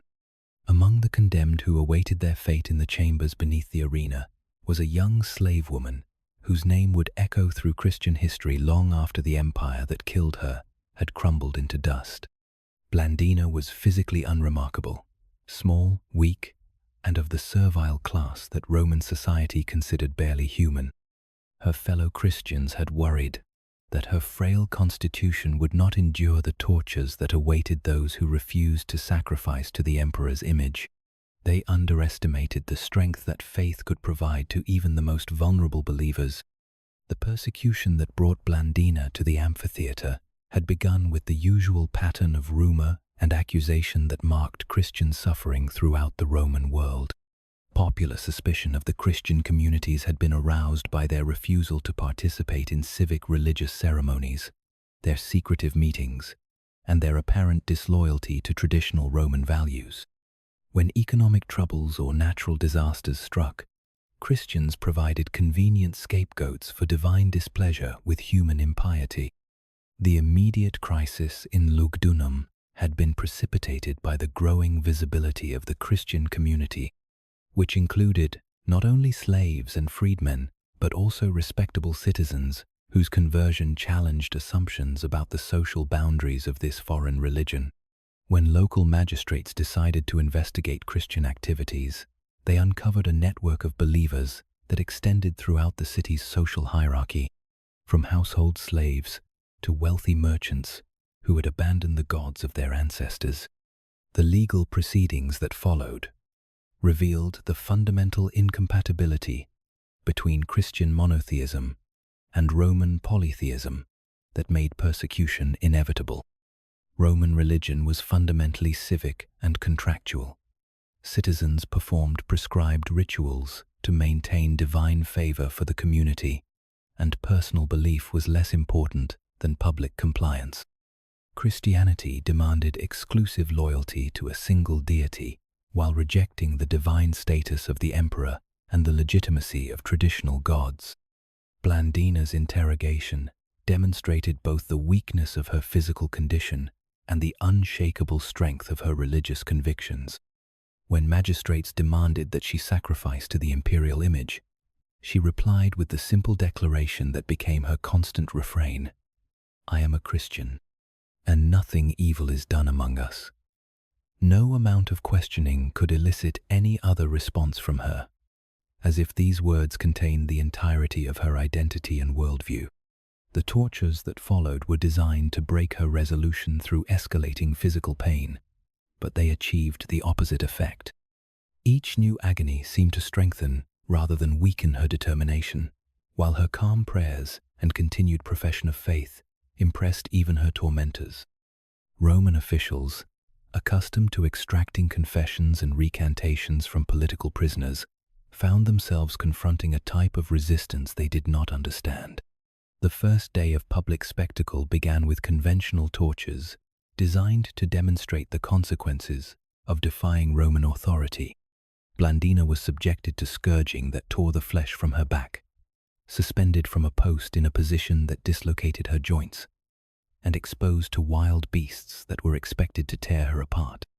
To the amazement of spectators, she survived each ordeal while continuing to pray and profess her faith with undiminished clarity. Her survival created a problem for the Roman officials who had expected the day's entertainment to conclude with the Christians' deaths. The crowd that had come to see justice delivered to impious foreigners instead witnessed something that challenged their understanding of divine favor and human endurance. If the gods truly supported the persecution of Christians, why did this frail slave woman continue to survive tortures that would have killed stronger prisoners? The wild beasts that were released into the arena provided another disappointment for those who sought dramatic confirmation of divine judgment.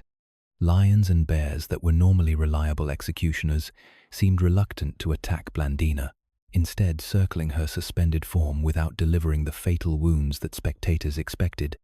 Some observers interpreted this reluctance as evidence that even wild animals recognized her innocence, while others worried that foreign magic was protecting her from Roman justice. Blandina's composure throughout these ordeals had a profound effect on her fellow Christians who shared her martyrdom.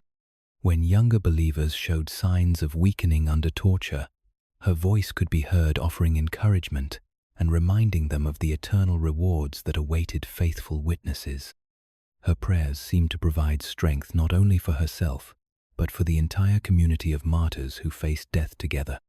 The decision to continue her tortures for 4 consecutive days reflected both Roman determination to break her will and growing frustration with her supernatural endurance. Each morning brought new attempts to force her recantation, and each evening found her still alive and still professing the faith that had brought her to the amphitheater. Her survival became a test of will between imperial authority and Christian conviction that neither side could afford to lose.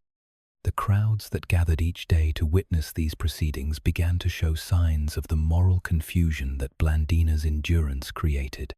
What had begun as entertainment gradually transformed into something approaching religious awe, as spectators witnessed suffering that transcended normal human limits. Some began to whisper that divine power must be sustaining her, while others worried that their enjoyment of her torments might bring divine retribution upon the city. Roman officials found themselves trapped between their need to demonstrate the consequences of Christian defiance and their growing recognition that Blandina's continued survival was undermining rather than supporting their authority. Her refusal to die, despite repeated tortures, suggested either that the gods favored her cause or that Roman justice was somehow inadequate to its task. Neither conclusion served imperial interests. The final day of Blandina's martyrdom brought a gladiator's sword to end what wild beasts and elaborate tortures had failed to accomplish. Even then, her death came only after she had encouraged a 15-year-old boy named Ponticus through his own martyrdom, offering him the maternal comfort that enabled him to face death with Christian courage. Her final moments were spent in prayer rather than despair, her voice raised in thanksgiving for the privilege of witnessing to her faith through suffering. The crowd's reaction to Blandina's death was notably subdued compared to the bloodthirsty enthusiasm that had marked the persecution's beginning. 4 days of witnessing superhuman endurance had transformed entertainment into something approaching worship, while her obvious innocence and dignity had challenged assumptions about Christian character. Many spectators left the amphitheater in thoughtful silence, rather than the celebratory mood that typically followed successful executions. The immediate aftermath of the Lugdunum persecution revealed both the limitations and the unintended consequences of anti-Christian violence. While the local Christian community had been decimated, the manner of the martyrs' deaths had created new converts among those who witnessed their courage and dignity. Blandina's example, in particular, demonstrated that Christian faith could enable even the weakest believers to transcend the normal limits of human endurance. The canonization that followed centuries later recognized in Blandina's martyrdom a perfect example of how divine grace could work through human weakness to achieve supernatural strength. Her transformation from despised slave to heroic witness provided a template for Christian understanding of how God's power was revealed through worldly powerlessness. The woman whom her fellow believers had feared would prove too weak for martyrdom became the strongest witness of all. The letters that preserved accounts of her martyrdom were copied and circulated throughout the Roman Empire, carrying Blandina's story to Christian communities that faced their own persecution. Her example provided both inspiration and practical guidance for believers who might be called upon to choose between their faith and their lives. The slave woman's courage became a touchstone for Christian resistance to imperial authority.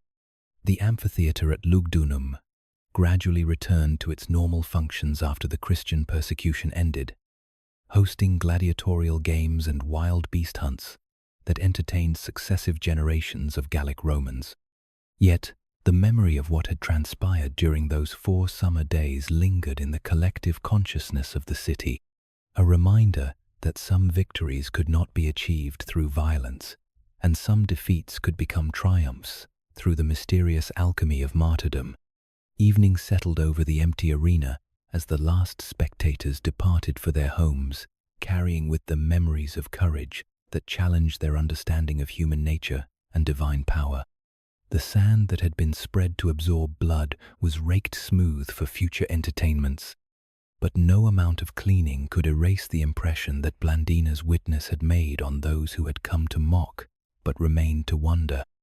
In the gathering darkness, her calm prayers seemed to echo still from the arena's stones, a testimony to the power of faith over fear that would outlast the empire that had tried in vain to silence her voice. Lady Qi. The corridors of Chang'an's Weiyang Palace stretched endlessly through the heart of the Han dynasty's power, their lacquered pillars reflecting the light of countless lanterns that never quite dispelled, the shadows gathering in the corners where palace intrigue bred like poison. In the winter of 195 BCE, these elegant hallways witnessed the culmination of a vendetta so vicious that it would shock even the hardened courtiers who had grown accustomed to the casual cruelties of imperial politics.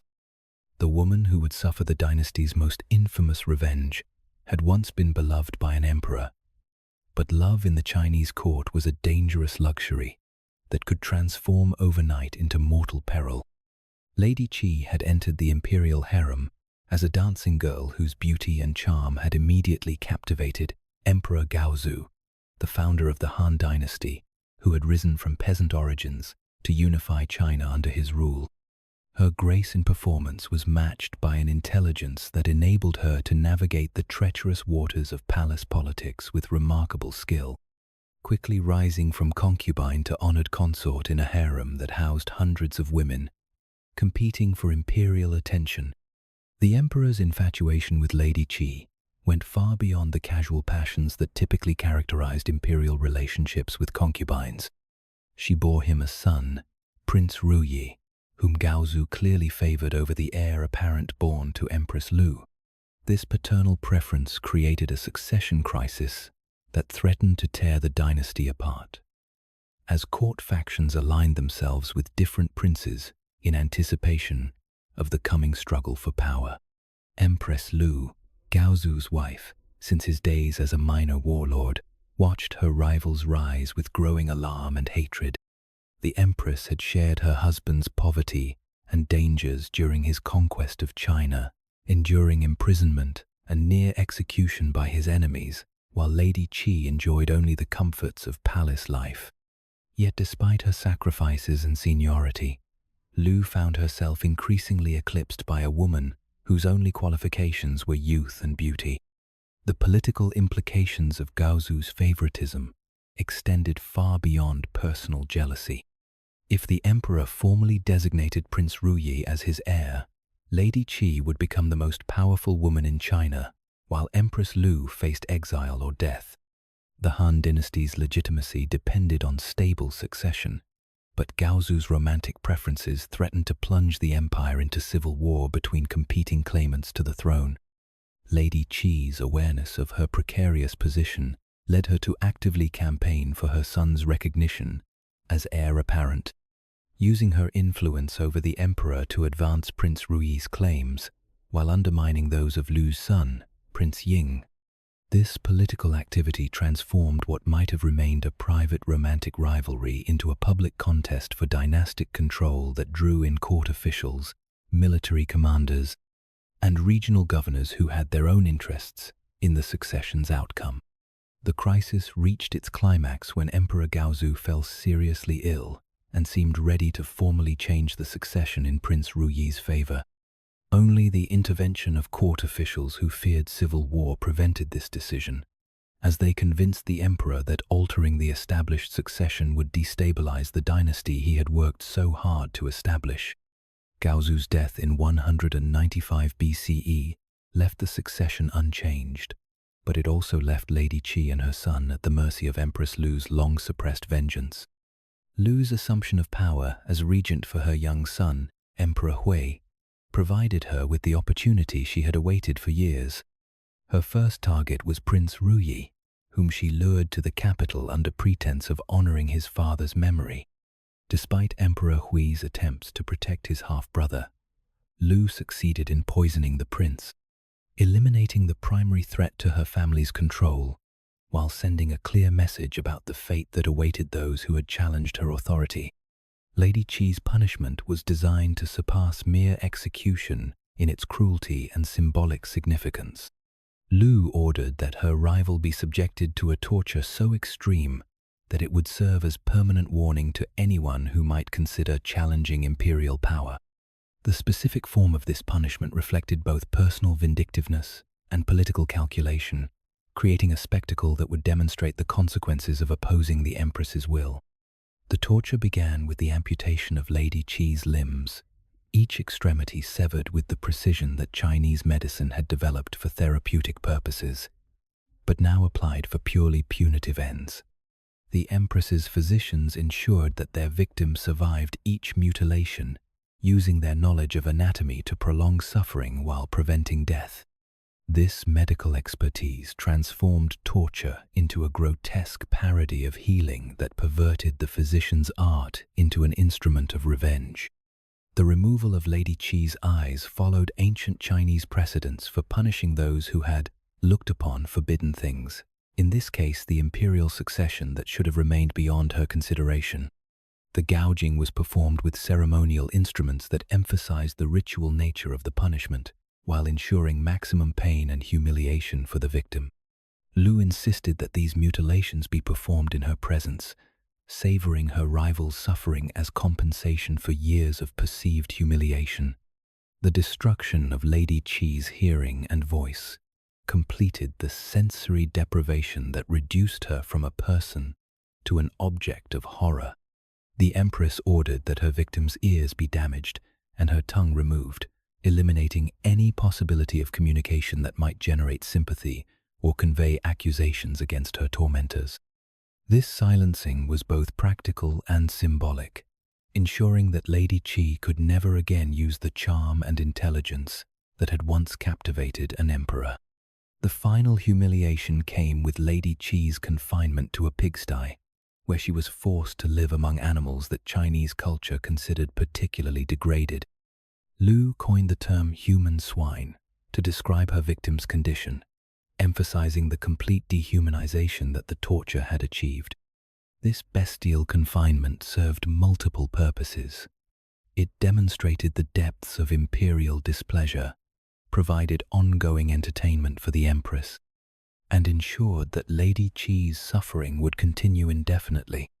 The maintenance of Lady Qi in this degraded condition required careful medical attention to prevent the death that would have ended her torment. Palace physicians were assigned to monitor her health, treating infections and wounds that might prove fatal, while ensuring that she remained conscious and aware of her situation. This medical care represented the ultimate perversion of healing arts, using knowledge intended to preserve life instead to prolong suffering. The court's reaction to Lady Qi's torture revealed the complex mixture of horror and fascination that extreme cruelty evoked among Chinese courtiers.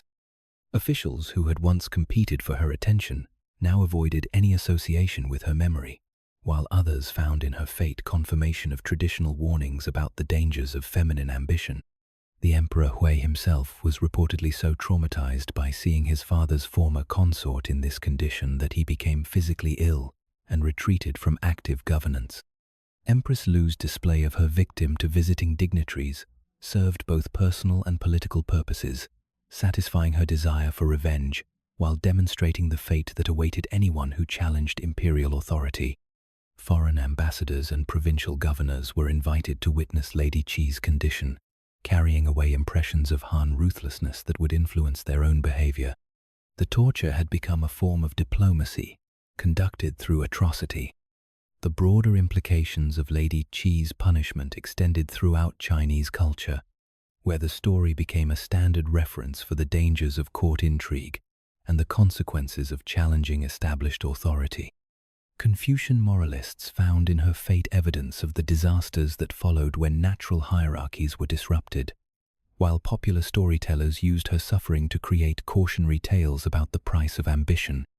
Yet the extreme nature of her torture also generated subtle criticism of Empress Lu's rule, as even hardened courtiers found the punishment excessive for crimes that were essentially emotional and political rather than treasonous.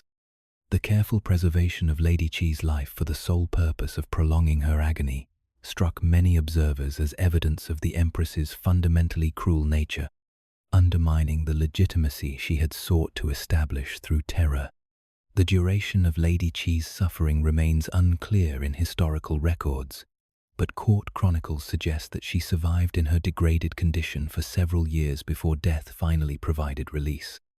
Her passing was noted only briefly in official histories, recorded more as the disposal of an inconvenient reminder than as the death of someone who had once been among the most powerful women in China.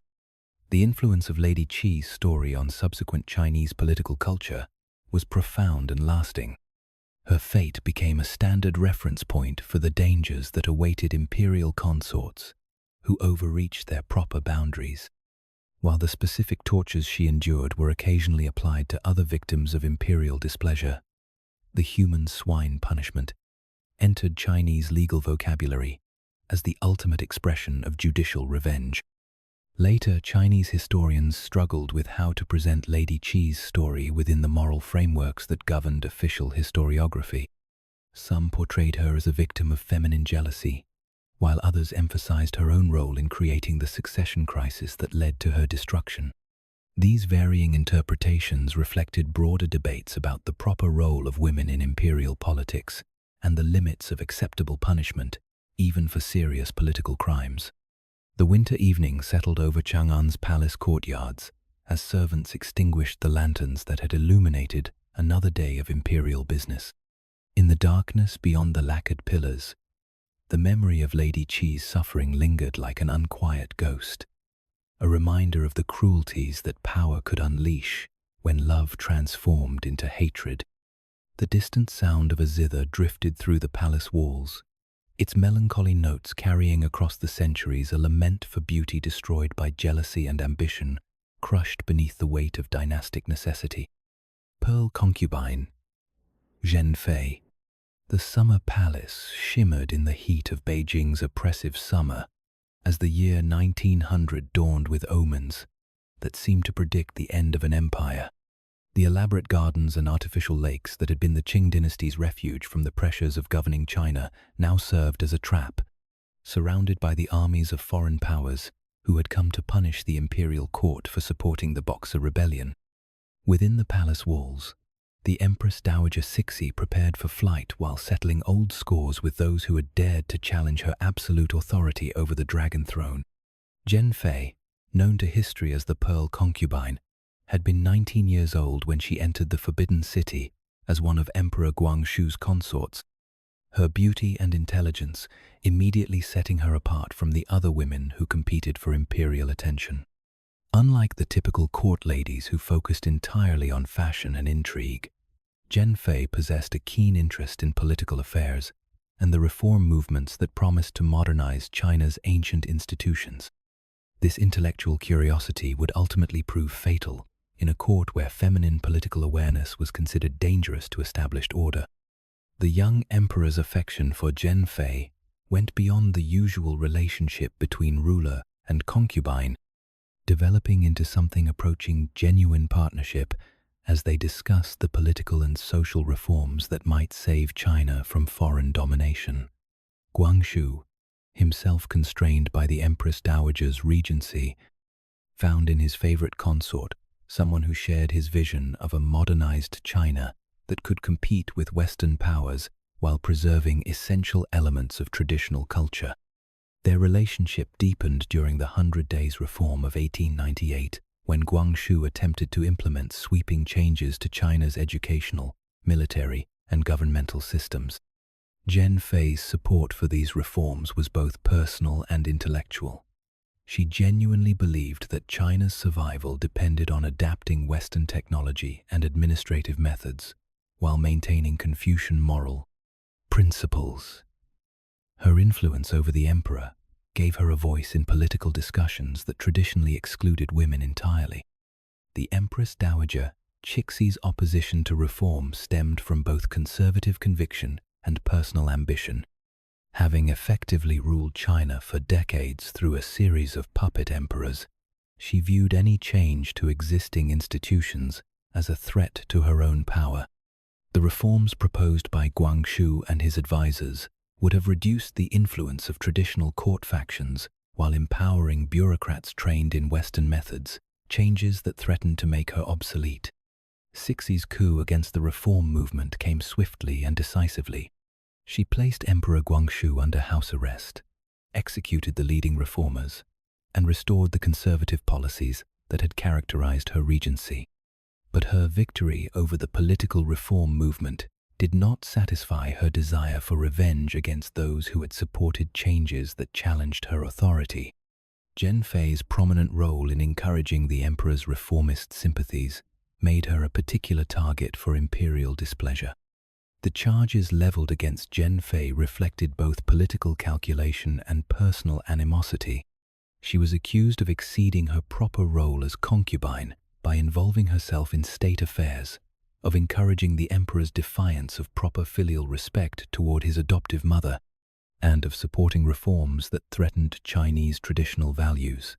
These accusations were carefully crafted to justify severe punishment, while portraying Cixi's actions as defense of legitimate imperial authority. Zhen Fei's confinement in the Forbidden City became increasingly harsh as Cixi's resentment grew. The young woman who had once enjoyed the emperor's favor found herself isolated from court life, her movements restricted, and her communications monitored. The Empress Dowager's treatment of her rival demonstrated both the personal nature of their conflict and the broader struggle between reform and reaction that characterized late Qing politics. The crisis that would ultimately cost Zhen Fei her life began with the Boxer Rebellion's siege of Beijing's foreign legations. Cixi's decision to support the Boxers against foreign influence represented a desperate gamble to restore Chinese dignity through violence when diplomatic and political methods had failed. The rebellion's collapse and the approach of an international relief force left the imperial court facing the prospect of foreign occupation and possible exile. As the sound of foreign artillery grew closer to the Forbidden City, Cixi prepared for flight to Xi'an, where she hoped to establish a temporary capital while negotiating terms with the victorious powers. This evacuation required difficult decisions about which members of the imperial household would accompany the court and which would be left behind to face foreign justice. Zhen Fei's fate became part of these larger strategic calculations. The decision to kill Zhen Fei rather than risk her falling into foreign hands reflected both Cixi's personal vindictiveness and her political pragmatism. The Empress Dowager feared that the Pearl concubine might provide foreign powers with information about palace intrigues or, worse still, serve as a potential alternative focus for Chinese loyalty if the existing dynasty collapsed. Death would eliminate these possibilities while providing final satisfaction for years of accumulated resentment. The method chosen for Zhen Fei's execution demonstrated the ceremonial precision that characterized imperial punishments, even in moments of crisis. Rather than simple assassination, Cixi ordered that her victim be subjected to the traditional punishment of drowning in a palace well, a death that carried specific symbolic meaning in Chinese culture, while ensuring that no evidence would remain for foreign investigators to discover. The eunuchs assigned to carry out this execution approached their task with the careful attention to protocol that governed all palace activities. Zhen Fei was reportedly bound with silk cords, the luxury of the material providing a final ironic reminder of her former status, while ensuring that she could not struggle effectively against her fate. This attention to ceremonial detail revealed the extent to which imperial violence was ritualized even in moments of desperate haste. The well chosen for Zhen Fei's death was located in a secluded courtyard of the Forbidden City, far from the main thoroughfares where her struggles might be witnessed by unnecessary observers. This location provided both practical concealment and symbolic appropriateness, as wells were traditionally associated with feminine domestic duties and the hidden aspects of palace life that rarely surfaced in official histories.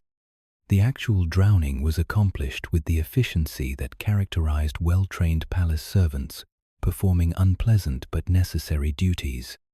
Zhen Fei was reportedly pushed into the well's depths while still conscious, her final moments spent in the dark water that would preserve no record of her last words or thoughts. The speed of her death provided at least some mercy in a punishment designed more for symbolic than sadistic purposes. The immediate aftermath of Zhen Fei's murder was carefully managed to minimize evidence and speculation about her fate. The well was sealed. Official records were altered to suggest she had died of illness, and surviving palace servants were warned against discussing what they might have witnessed. Cixie's court departed for Xi'an within hours, leaving behind a forbidden city that appeared empty of its most dangerous secrets. The foreign troops who occupied Beijing discovered evidence of hasty departure and suspicious deaths, but the specific details of Zhen Fei's fate remained hidden for years. Chinese sources were reluctant to discuss palace intrigues that might compromise imperial dignity, while foreign investigators focused on more pressing concerns of war reparations and political settlements.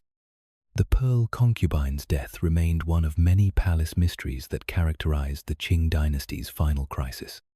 The gradual revelation of Zhen Fei's story in subsequent decades transformed her from historical footnote into symbol of the Qing dynasty's moral decay and the tragic costs of opposing political reform. Republican Chinese historians found in her fate evidence of the imperial system's fundamental corruption, while foreign observers used her story to justify their intervention in Chinese affairs. The young woman who had died for supporting modernization became, posthumously, an argument for revolutionary change. Later, Chinese political movements claimed Zhen Fei as an early martyr to the cause of national modernization. Her support for reform and her death at conservative hands providing perfect symbolism for the struggle between progress and reaction. Communist historians particularly emphasized her tragic fate as evidence of feudal oppression, while democratic reformers saw in her story a cautionary tale about the price of challenging entrenched authority without sufficient popular support. The physical well where Zhen Fei died remained sealed for decades, its location gradually forgotten as the Forbidden City was transformed from imperial residence into a historical museum. When Chinese archaeologists finally opened it in the 1960s, they reportedly found silk fragments and jewelry that confirmed the traditional accounts of her death. These physical remains provided tangible connection to a story that had acquired almost mythological status in Chinese political culture. The evening mist that settled over Beijing's ancient courtyards carried with it the memory of choices made in desperation and lives sacrificed to political necessity. In the gathering darkness, the sound of water dripping echoed from hidden wells and forgotten corners of the imperial city, a quiet reminder of the young woman whose crime had been believing that China could change without destroying everything that made it essentially Chinese. Her death marked not just the end of one life, but the beginning of the end for a dynasty that had chosen reaction over reform, preserving its power briefly while ensuring its ultimate destruction. La Voisine. The cobblestones of Paris gleamed with moisture from the autumn rain as Catherine de Chaise, known to her clients and enemies alike as La Voisin, made her final journey through the narrow streets of Louis XIV's capital. The year was 1680, and the woman who had risen from humble fortune-teller to the most feared poisoner in France was about to face the flames at the Place de Grève, her death marking the climax of the affair of the poisons that had shaken the Sun King's glittering court to its very foundations. La Voisin's path to infamy had begun in the shadowy world of Parisian fortune-telling, where desperate nobles and wealthy bourgeois sought glimpses of futures that might reveal financial opportunities or romantic possibilities. Her shop in the Faubourg Saint-Antoine had started as a modest establishment offering palm readings, astrological charts, and love potions to clients whose needs seemed harmless enough. But Catherine possessed both the intelligence to recognize opportunity and the ruthlessness to exploit the darkest desires of her aristocratic clientele. The transformation from fortune teller to criminal mastermind reflected the corruption that festered beneath the magnificent surface of Versailles society. Nobles who competed for royal favor found themselves willing to pay enormous sums for any advantage over their rivals, whether through insider information about court appointments or more direct methods of eliminating competition. La Voisin's network gradually expanded to include forgers who could create false documents, poisoners who could eliminate inconvenient husbands, and corrupt priests who would perform blasphemous ceremonies for clients seeking supernatural assistance. Her reputation for effective results attracted increasingly prominent clients, including members of Louis XIV's own court, who sought her services for matters ranging from love charms to murder. The Marquise de Montespan, the king's mistress, allegedly consulted La Voisin about maintaining royal affections that were beginning to wane. Other noble women sought poisons that would free them from unwanted marriages or eliminate rivals for inheritance disputes. The fortune-teller's modest shop became a clearinghouse for aristocratic crime, conducted with careful attention to social protocols. The scope of La Voisin's operations eventually encompassed what amounted to an organized criminal enterprise serving France's social elite. She maintained laboratories where arsenic and other poisons were prepared according to specifications designed to mimic natural diseases, ensuring that victims' deaths would not arouse suspicion. Her network included corrupt apothecaries who provided exotic substances, former priests who conducted black masses for clients seeking diabolic intervention, and professional assassins who could eliminate targets that poison could not safely reach. The black masses that La Voisin organized for her most desperate clients represented the ultimate corruption of religious ritual in service of criminal ambition. These ceremonies, conducted in private chapels decorated with inverted crosses and occult symbols, allegedly involved the sacrifice of infants, while participants prayed for the death of their enemies. Whether these rituals actually occurred or were fabricated by prosecutors seeking to maximize public outrage remains debatable, but their alleged existence demonstrated the depths of depravity that desperate nobles might reach. The investigation that ultimately destroyed La Voisin began with the arrest of Marie-Madeleine d'Aubray, Marquise de Brinvilliers, whose poisoning of family members for inheritance purposes exposed the broader network of criminal activity centered around the fortune-teller's shop. Under interrogation, the Marquise revealed connections to other poisoners and their aristocratic clients, creating a web of accusations that threatened to implicate dozens of prominent courtiers in various crimes ranging from adultery to murder. Louis XIV's response to these revelations demonstrated both his political sophistication and his determination to protect the monarchy's reputation. Rather than allowing regular courts to handle the investigation, he established a special tribunal called the Chambre Ardente, or Burning Chamber, with extraordinary powers to investigate and punish crimes involving poison and witchcraft.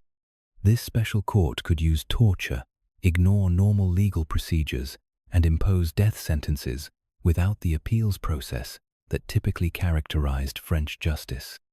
The evidence presented against La Voisin revealed the extent to which her criminal network had penetrated French high society. Prosecutors claim she had been involved in over 2,500 deaths through poisoning, though this figure was probably exaggerated for dramatic effect. More credibly, they demonstrated her connections to dozens of noble families whose members had consulted her services for various criminal purposes. The fortune teller had become the nexus of aristocratic crime that threatened the moral foundation of royal government.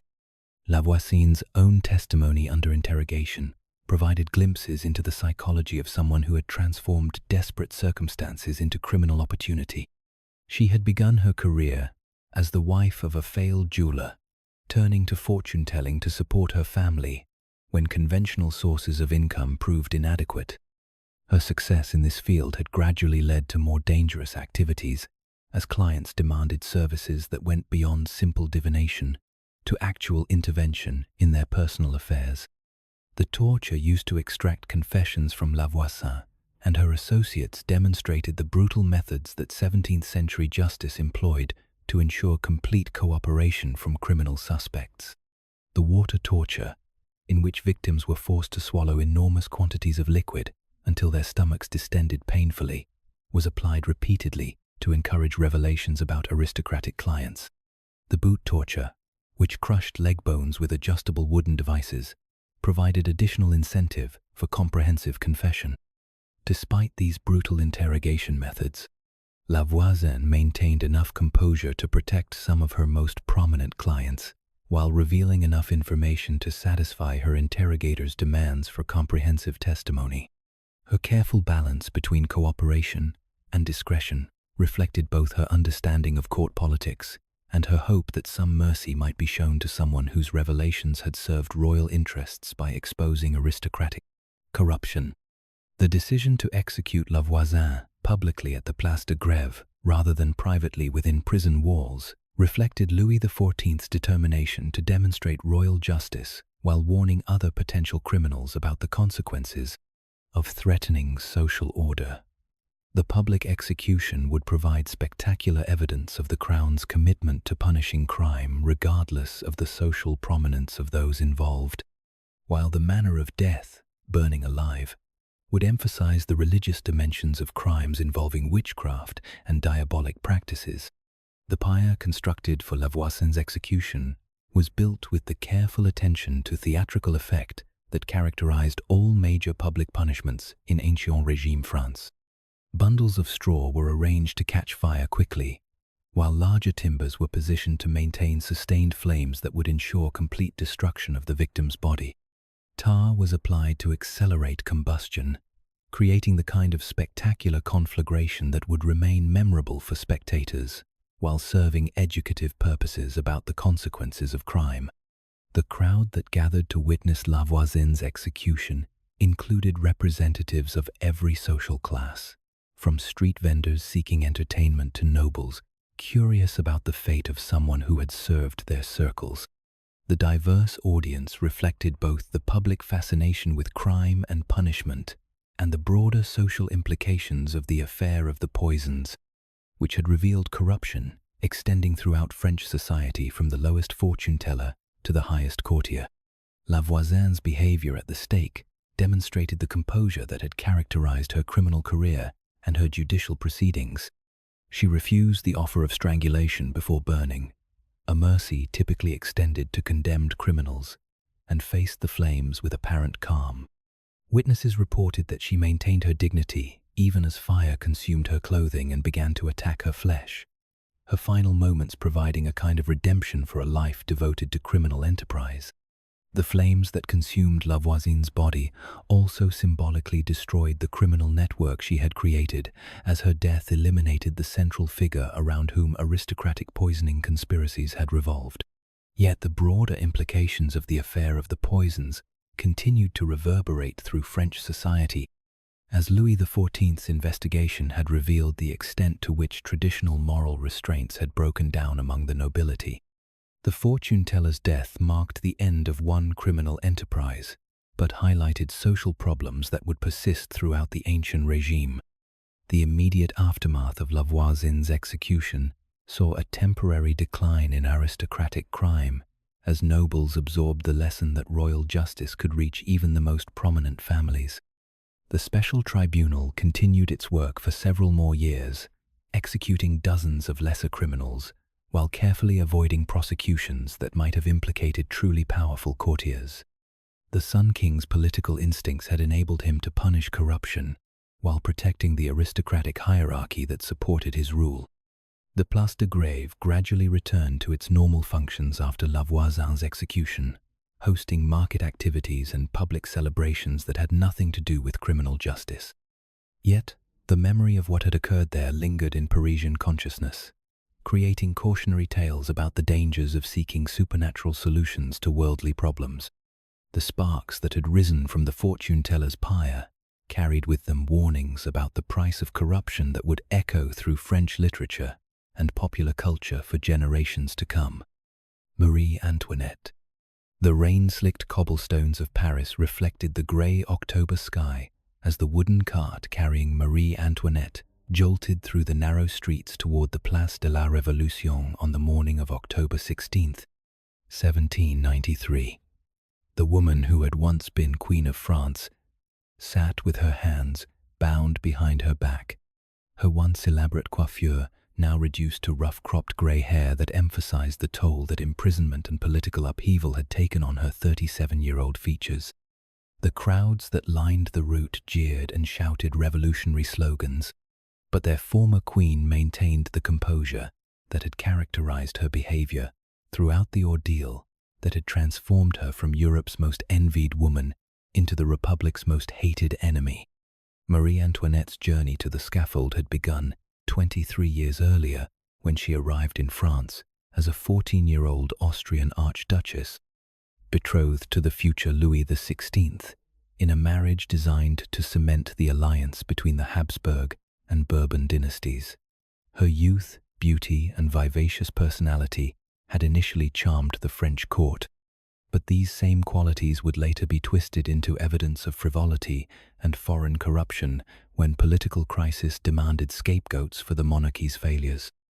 The early years of her marriage had been marked by the kind of innocent pleasures that aristocratic life provided: elaborate court ceremonies, theatrical performances, gambling parties, and fashion competitions that occupied the endless leisure of Versailles society.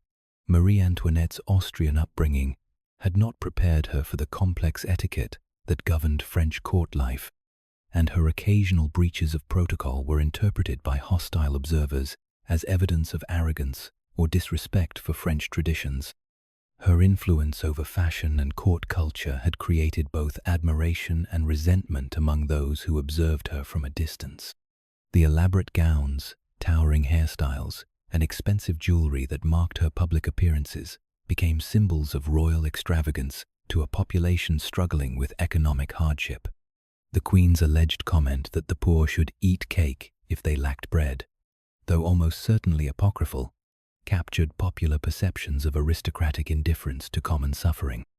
The political crisis that ultimately destroyed the monarchy began with France's financial difficulties, exacerbated by expensive foreign wars and a tax system that exempted the wealthy while burdening the poor. Marie Antoinette's Austrian origins made her a convenient target for those who blamed foreign influence for France's problems, while her spending on court entertainment provided ammunition for critics who argued that royal extravagance was bankrupting the nation. The Queen, who had never been trained for political leadership, found herself at the center of controversies she barely understood. The convocation of the Estates General in 1789 had unleashed political forces that neither the monarchy nor its critics could control. Marie Antoinette's attempts to influence these proceedings through secret correspondence with her brother, Emperor Leopold II, created evidence of treasonous collaboration with France's enemies. Her involvement in the failed flight to Varennes demonstrated both her desperation to escape revolutionary pressure and her fundamental misunderstanding of the political transformation that was reshaping French society.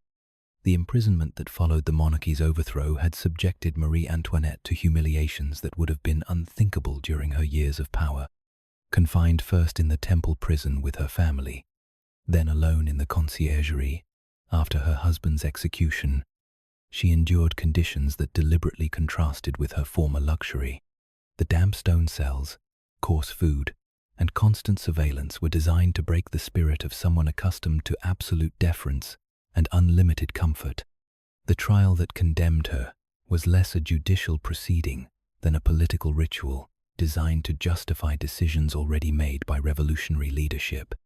The charges against her: correspondence with enemies of the Republic, corruption of her son's loyalty to the revolutionary government, and general conspiracy against French liberty, were supported by evidence that ranged from genuine documents to fabricated testimonies.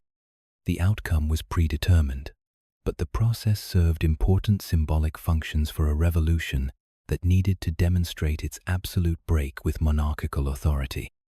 Marie Antoinette's behavior during her trial impressed even hostile observers with its dignity and composure. Dressed in simple black clothing that contrasted sharply with the elaborate court dress of her former life, she answered questions with calm precision while maintaining her innocence of treasonous intent. Her responses revealed someone who had finally grasped the political realities that surrounded her, though this understanding came too late to affect her fate.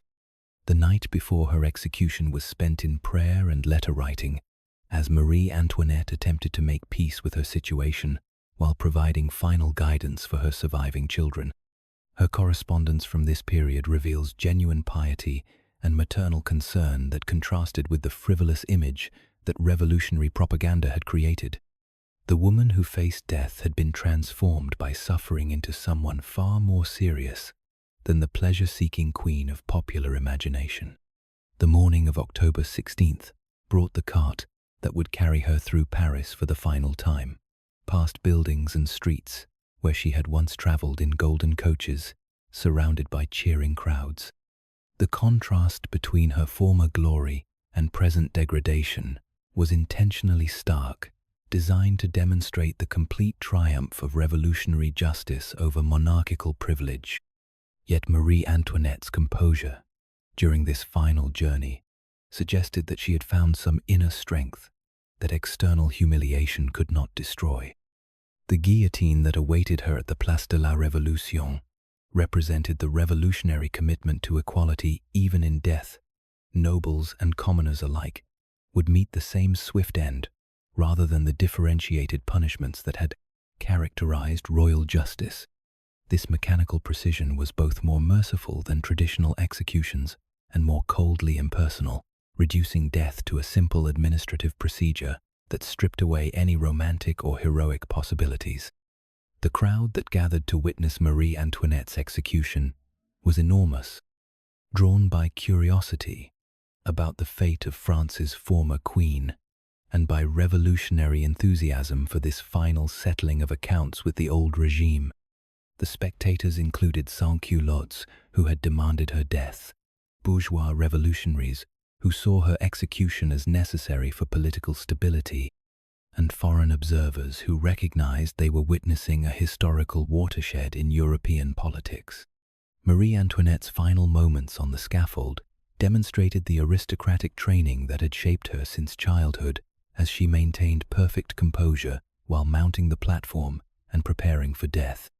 Her brief apology to the executioner for accidentally stepping on his foot revealed both her reflexive courtesy and her determination to die with the dignity that had been trained into her since birth. These small gestures humanized someone who had been transformed by propaganda into a symbol of aristocratic evil. The guillotine blade fell with the mechanical precision that had made this device the symbol of revolutionary justice, severing Marie Antoinette's head in a single stroke that ended both her life and the direct Bourbon line that had ruled France for centuries. The crowd's initial roar of approval gradually faded into a more complex mixture of satisfaction, uncertainty, and perhaps some regret as the reality of what they had witnessed began to penetrate their revolutionary enthusiasm. The immediate aftermath of the execution saw celebration among convinced revolutionaries who viewed Marie Antoinette's death as final proof that the old regime could never return to oppress the French people. Yet even among supporters of the revolution, there were those who questioned whether executing a woman whose primary crimes had been foreign birth and political naivety served the cause of justice, or merely satisfied desires for revenge that diminished the moral authority of the revolutionary cause. The international reaction to Marie Antoinette's execution was uniformly hostile, as European monarchs recognized that the precedent of killing crowned heads threatened the entire principle of hereditary authority. The coalition wars that followed were motivated partly by legitimate outrage at revolutionary excess and partly by fear that similar movements might emerge in other countries. The former queen's death had international consequences that extended far beyond French domestic politics. The mythologizing process that began almost immediately after Marie Antoinette's death reflected the complex legacy she left to French and European culture. Royalist writers portrayed her as a martyr to revolutionary fanaticism, emphasizing her maternal virtues and religious piety, while minimizing the political mistakes that had contributed to her fate. Revolutionary historians continued to present her as a symbol of aristocratic corruption, though with less venom as the immediate passion of the revolutionary period subsided. The letters and personal effects that survived from Marie Antoinette's imprisonment provided evidence for more nuanced interpretations of her character and fate. These documents revealed someone who had grown considerably during her final years, developing religious faith and maternal wisdom that had been largely absent during her years of power. The frivolous young queen who had embodied aristocratic excess had been replaced by a woman who faced death with genuine courage and dignity. The evening settled over the Place de la Révolution as workers dismantled the scaffold and cleared away the evidence of the day's proceedings. The square that had witnessed the end of the Bourbon monarchy would soon resume its normal functions, hosting markets and celebrations that had nothing to do with revolutionary justice. Yet the memory of what had occurred there would linger in French consciousness, creating debates about the relationship between justice and revenge that would influence French politics for generations. As lamplight began to flicker along the Seine, reflecting off the river's dark surface like scattered stars, the city that had witnessed the death of its former queen settled into an uneasy quiet. Marie Antoinette's execution had resolved the immediate question of what to do with the monarchy's surviving representatives, but it had also raised deeper questions about the moral limits of political transformation and the price that societies paid when revolutionary enthusiasm overcame traditional restraints on violence. Charlotte Corday. The summer heat of July 13th, 1793, pressed down on the narrow streets of revolutionary Paris like a suffocating blanket, while inside a modest apartment on the Rue des Cordeliers, a young woman from Normandy prepared to commit the most famous political assassination of the French Revolution. Charlotte Corday had traveled from Caen with a single purpose that consumed her thoughts and drove her past every consideration of personal safety.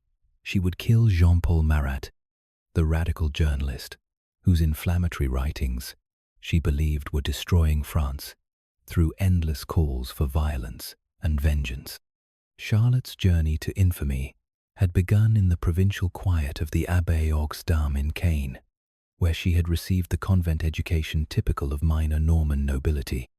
Her reading had encompassed both classical authors like Plutarch, whose heroes demonstrated that individual action could change the course of history, and contemporary political philosophers whose theories about natural rights and popular sovereignty were reshaping European thought. This intellectual foundation gave her a framework for understanding the revolution's promise, while also recognizing its descent into bloody extremism. The political crisis that drove Charlotte to desperate action centered on the conflict between the moderate Girondist faction, which sought to establish constitutional government while avoiding excessive violence, and the radical Jacobins, who demanded unlimited popular sovereignty enforced through systematic terror against the revolution's enemies. Marat's newspaper, L'Ami du Peuple, had become the most influential voice calling for mass executions of suspected counter-revolutionaries, aristocrats, and anyone who questioned the radical direction of revolutionary policy. Charlotte's association with Girondist circles in Caen had exposed her to their arguments that Marat's influence was transforming the revolution from a liberation movement into a reign of terror that would ultimately destroy the Brablas very freedoms it claimed to protect. The Girondists portrayed Marat as a bloodthirsty demagogue whose appeals to popular passion were undermining rational political discourse and making compromise impossible.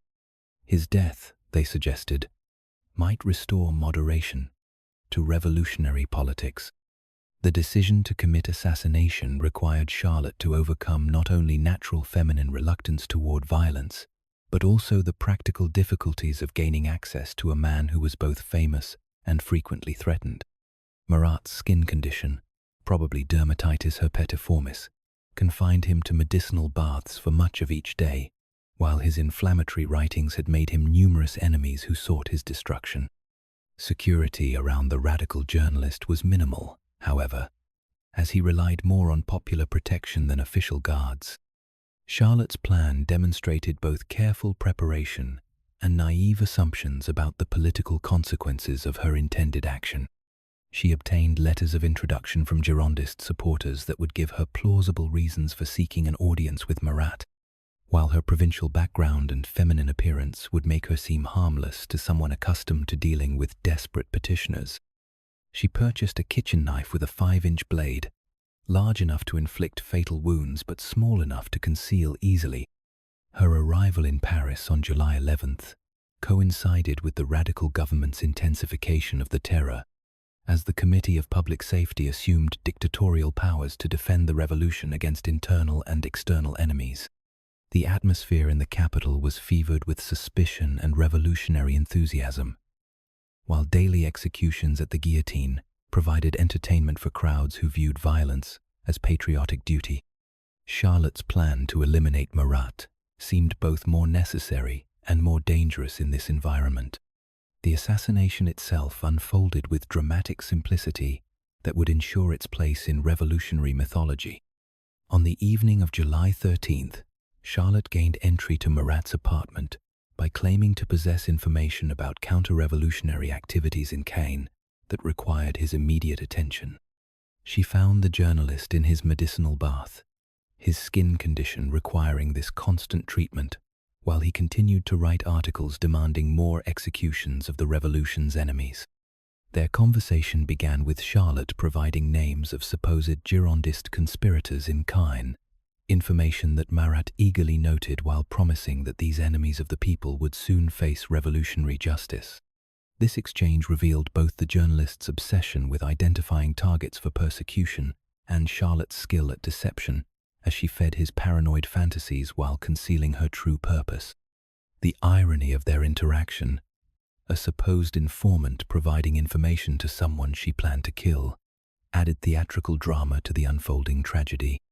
The fatal blow came without warning, as Charlotte drew her concealed knife and plunged it into Marat's chest, the blade penetrating his lung and severing major blood vessels that caused rapid death. The journalist's cry of "À moi, ma chère amie," brought his companion Simon Evrard running, but Marat was already dying in his bath, his blood mixing with the medicinal water, while Charlotte stood calmly nearby, making no attempt to escape her crime's consequences. The immediate aftermath of the assassination revealed Charlotte's fundamental misunderstanding of revolutionary politics and popular psychology.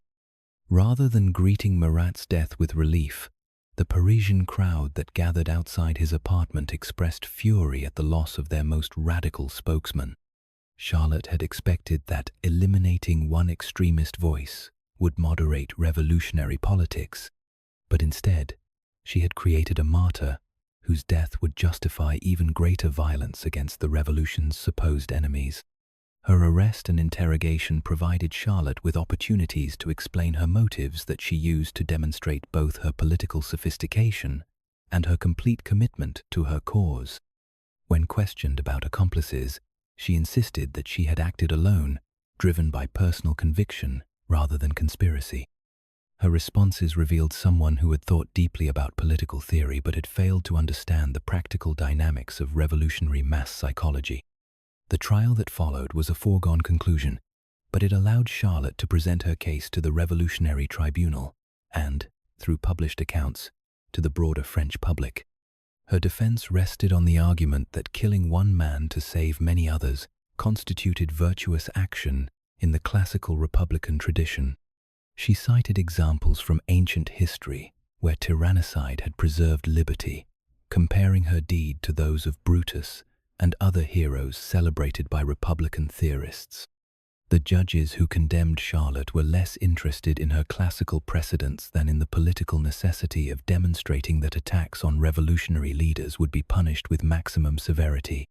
Her execution would serve both as vengeance for Marat's death and as warning to other potential assassins that the revolution protected its own through swift and terrible justice.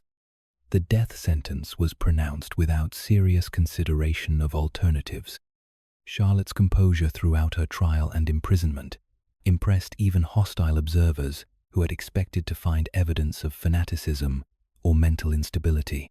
Instead, they encountered someone whose behavior suggested careful reflection and unwavering commitment to principles that she was prepared to die defending. Her letters from prison revealed continuing belief that her action had been necessary and morally justified, even if its immediate political consequences had proven disappointing. The 4 days between her sentencing and execution allowed Charlotte to write farewell letters that provided insights into her motivations and character. Her correspondence revealed someone who viewed herself as a classical heroine sacrificing personal happiness for public good, while also expressing very human concerns about how history would judge her actions. These letters became important documents in revolutionary historiography, offering rare glimpses into the private thoughts of someone willing to commit political murder. The guillotine that awaited Charlotte on July 17th had become the symbol of revolutionary justice, its mechanical precision eliminating the class distinctions that had characterized royal executions, while ensuring swift death for all who challenged the new order. For Charlotte, this democratic death represented both punishment for her crime and vindication of her belief in Republican equality. She would die as a citizen rather than as a criminal, her noble birth providing no special consideration. The crowd that gathered to witness Charlotte's execution was enormous, drawn by curiosity about the woman who had killed the revolution's most radical spokesman, and by desire to see justice delivered to enemies of popular government. The spectators included sans-culottes, who demanded vengeance for Marat's death, bourgeois revolutionaries, who viewed the execution as necessary for political stability, and moderate observers, who worried about the precedent being set by celebrating political assassination. Charlotte's behavior on the scaffold demonstrated the aristocratic composure that her convent education had instilled as she mounted the platform and prepared for death with perfect dignity. Her refusal to show fear or remorse impressed witnesses who had expected dramatic breakdown or desperate appeals for mercy. Instead, they saw someone who faced death as the logical consequence of principled action, her calm acceptance of fate providing final testimony to her commitment. The guillotine blade fell with the swift precision that had made this device the preferred instrument of revolutionary justice, severing Charlotte's head in a single stroke, while the crowd roared approval. Yet the moment of execution was followed by an incident that would become legendary in revolutionary folklore. A young man named Legros, either from revolutionary enthusiasm or simple curiosity, picked up Charlotte's severed head and slapped it across the face, supposedly causing the features to show indignation at this posthumous insult. The crowd's reaction to this desecration was immediate and hostile, as even committed revolutionaries found something disturbing about disrespecting the dead in such a crude manner. Legros was arrested and briefly imprisoned, while the incident generated debates about the proper treatment of executed criminals that revealed continuing tensions between revolutionary justice and basic human decency. Charlotte's dignity in death had generated sympathy that extended beyond her political supporters. The broader implications of Charlotte's assassination of Marat became clear in the months following her execution, as the Jacobins used their martyr's death to justify intensified persecution of moderate revolutionaries. The Girondist faction that had inspired her action was systematically destroyed, its leaders executed or driven into exile, while the terror reached new heights of violence and paranoia. Her attempt to moderate revolutionary politics had achieved exactly the opposite result. Yet Charlotte's story also provided ammunition for critics of revolutionary extremism, who found in her noble sacrifice evidence that the revolution had betrayed its original ideals. Royalist and conservative writers portrayed her as a heroine whose classical virtue contrasted favorably with Jacobin bloodthirstiness, while later Republican theorists debated whether tyrannicide could ever be justified in democratic societies. Her action had raised fundamental questions about the relationship between individual conscience and collective political action. The immediate physical aftermath of Charlotte's execution saw her body buried in an unmarked grave, as revolutionary authorities sought to prevent her burial site from becoming a shrine for political opponents. Yet this attempt to erase her memory failed completely, as her story spread throughout Europe and beyond, inspiring artists, writers, and political theorists who found in her dramatic gesture material for their own reflections on revolutionary politics and individual heroism. The evening settled over the Place de la Révolution as workers dismantled the scaffold and crowds dispersed to their homes, carrying with them memories of a woman whose political idealism had led her to commit murder in pursuit of peace. The square that had witnessed Charlotte Corday's death would continue to host executions for months to come, but none would generate the complex mixture of admiration and horror that her fate had aroused. In the gathering darkness, the marble stillness that followed her turbulent torrent of action seemed to promise that violent solutions to political problems carried costs that extended far beyond their immediate targets. Bridget Bishop. The orchards surrounding Salem Village released their sweet fragrance into the warm June air as 1,700 people gathered on what would forever after be known as Gallows Hill, their faces reflecting the mixture of excitement, fear, and religious conviction that had gripped Massachusetts Bay Colony during the spring of 1692. The woman who stood at the center of this unprecedented gathering was about to become the first victim of the most infamous witch trials in American history, her death opening floodgates of accusation and execution that would ultimately claim 20 lives before reason finally prevailed over mass hysteria. Bridget Bishop had lived on the margins of Puritan respectability for most of her adult life, operating taverns that served not only ale and food, but also provided venues for the kind of social activities that strict Calvinist communities viewed with deep suspicion. Her establishments had hosted card games, dice throwing, and evening entertainment that brought together people from different social classes in ways that challenged the rigid hierarchies that Puritan leaders believed essential for godly society. These activities made her a natural target when supernatural explanations were sought for community tensions. Her reputation for unconventional behavior extended beyond tavern keeping to include a fashion sense that deliberately flouted Puritan expectations about feminine modesty and social propriety. Bridget's preference for bright red bodices and colorful clothing advertised both her prosperity and her independence from community pressure to conform to prescribed standards of dress. In a society where sumptuary laws regulated clothing according to social status and moral worth, her sartorial choices represented a form of rebellion that marked her as dangerous to established order. The witchcraft accusations that ultimately destroyed Bridget began with the mysterious afflictions that struck several young women in Salem Village during the winter of 1691 to 1692. These alleged victims experienced fits, convulsions, and claims of spectral visitation that defied conventional medical explanation, while creating widespread fear about diabolic activity in the community. When pressed to identify their supernatural tormentors, the afflicted girls began naming local women whose reputations made them plausible candidates for diabolic alliance. Bridget's inclusion among the accused reflected both her marginal social position and the specific resentments that her successful business activities had generated among competitors and moral critics. Her taverns had prospered while other establishments struggled, creating economic jealousies that, combined with religious disapproval, to make her an attractive target for supernatural accusations. The witchcraft charges provided a vehicle for expressing multiple grievances while disguising personal motives as community protection. The legal proceedings that condemned Bridget revealed both the strengths and weaknesses of Puritan justice when confronted with unprecedented accusations that challenged conventional evidentiary standards. The magistrates who examined her case were learned men who understood legal procedure, but they lacked precedents for evaluating claims about spectral evidence and diabolic compacts.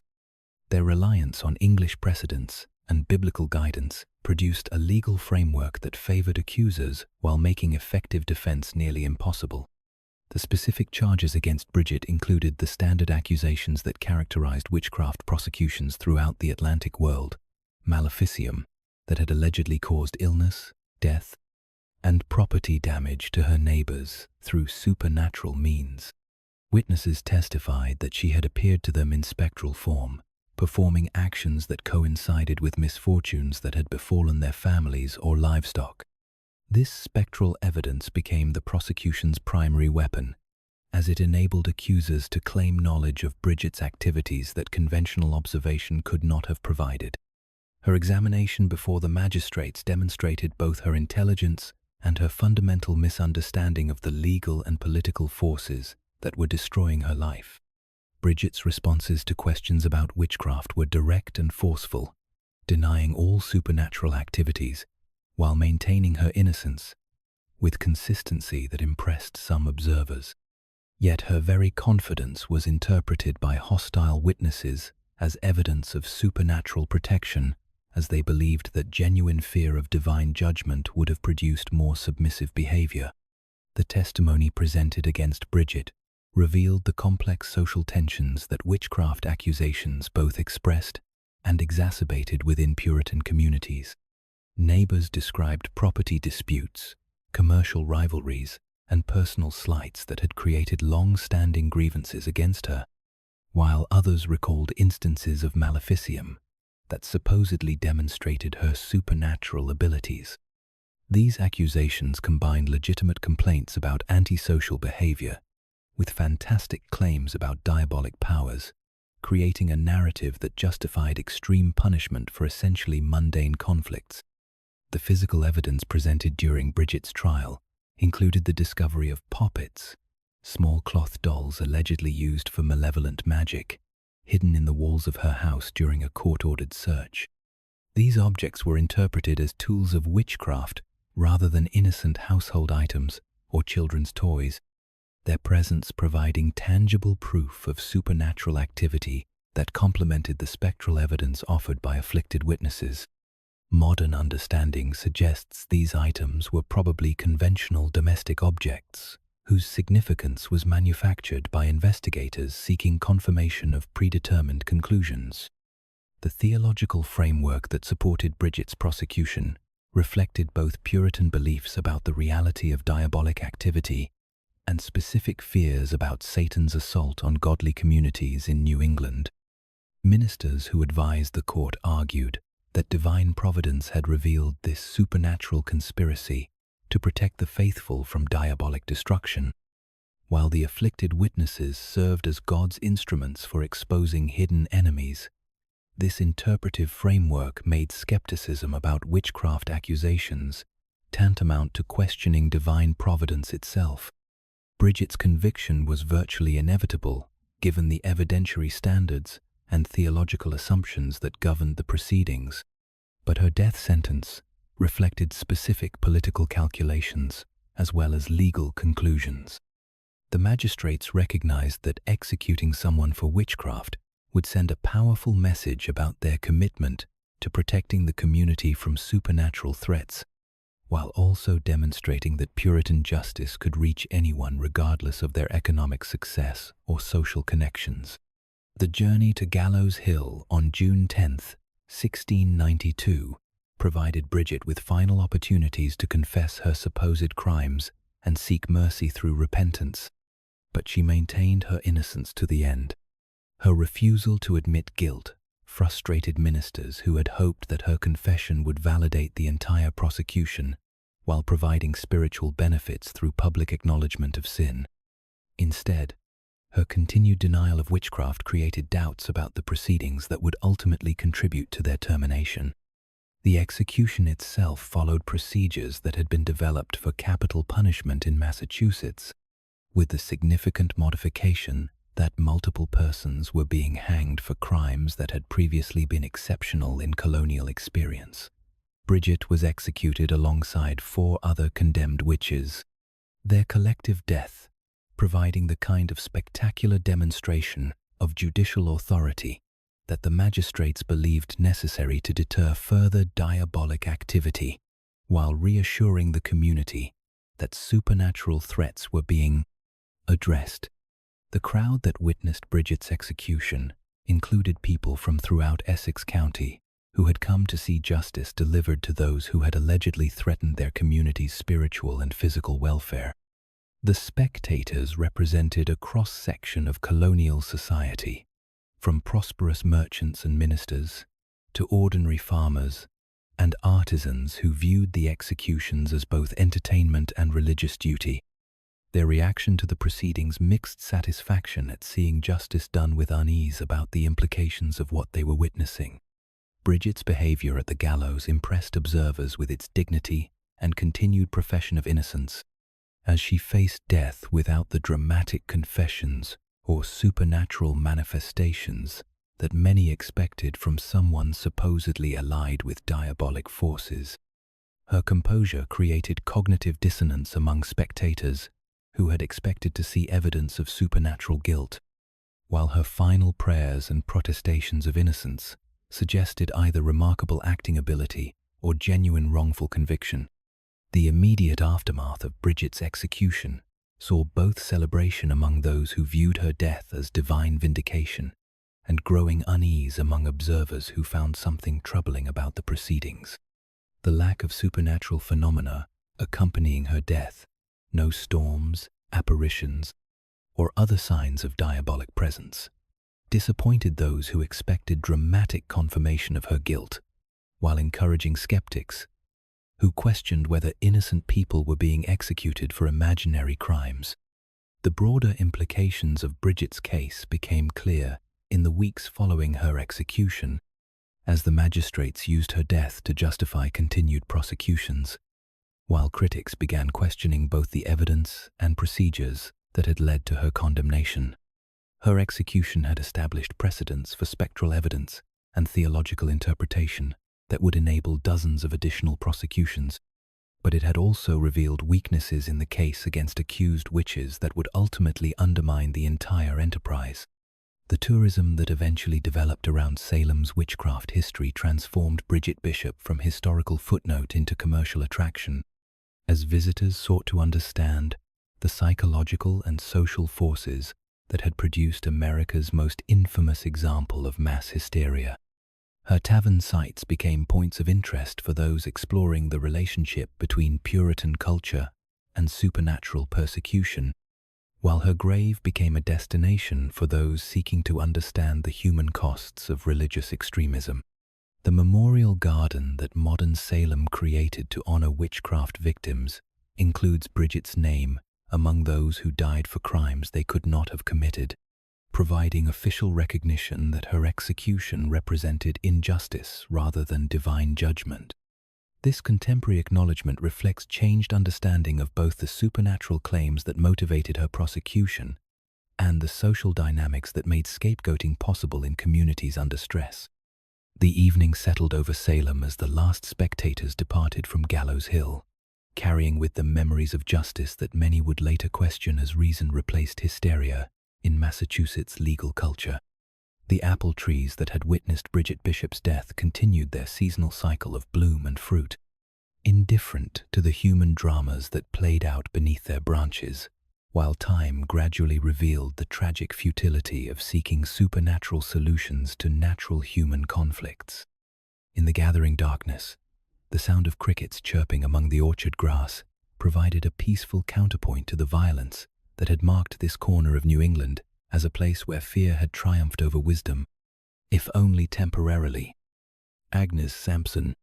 The ancient stones of Holyrood Palace caught the flickering light of torches as King James VI of Scotland prepared to conduct the most extraordinary interrogation of his reign, his scholarly interest in witchcraft combining with political necessity to produce a midnight examination that would become legendary throughout Europe. The year was 1590, and the woman who knelt before the king in chains represented both a personal threat to his safety and a theological challenge to his understanding of divine providence and diabolic conspiracy in the governance of earthly kingdoms.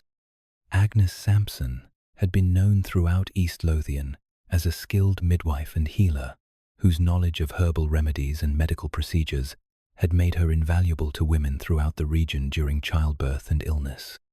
Her reputation for successful treatments had brought her clients from across social boundaries, including noble families who valued her expertise more than they worried about her humble origins.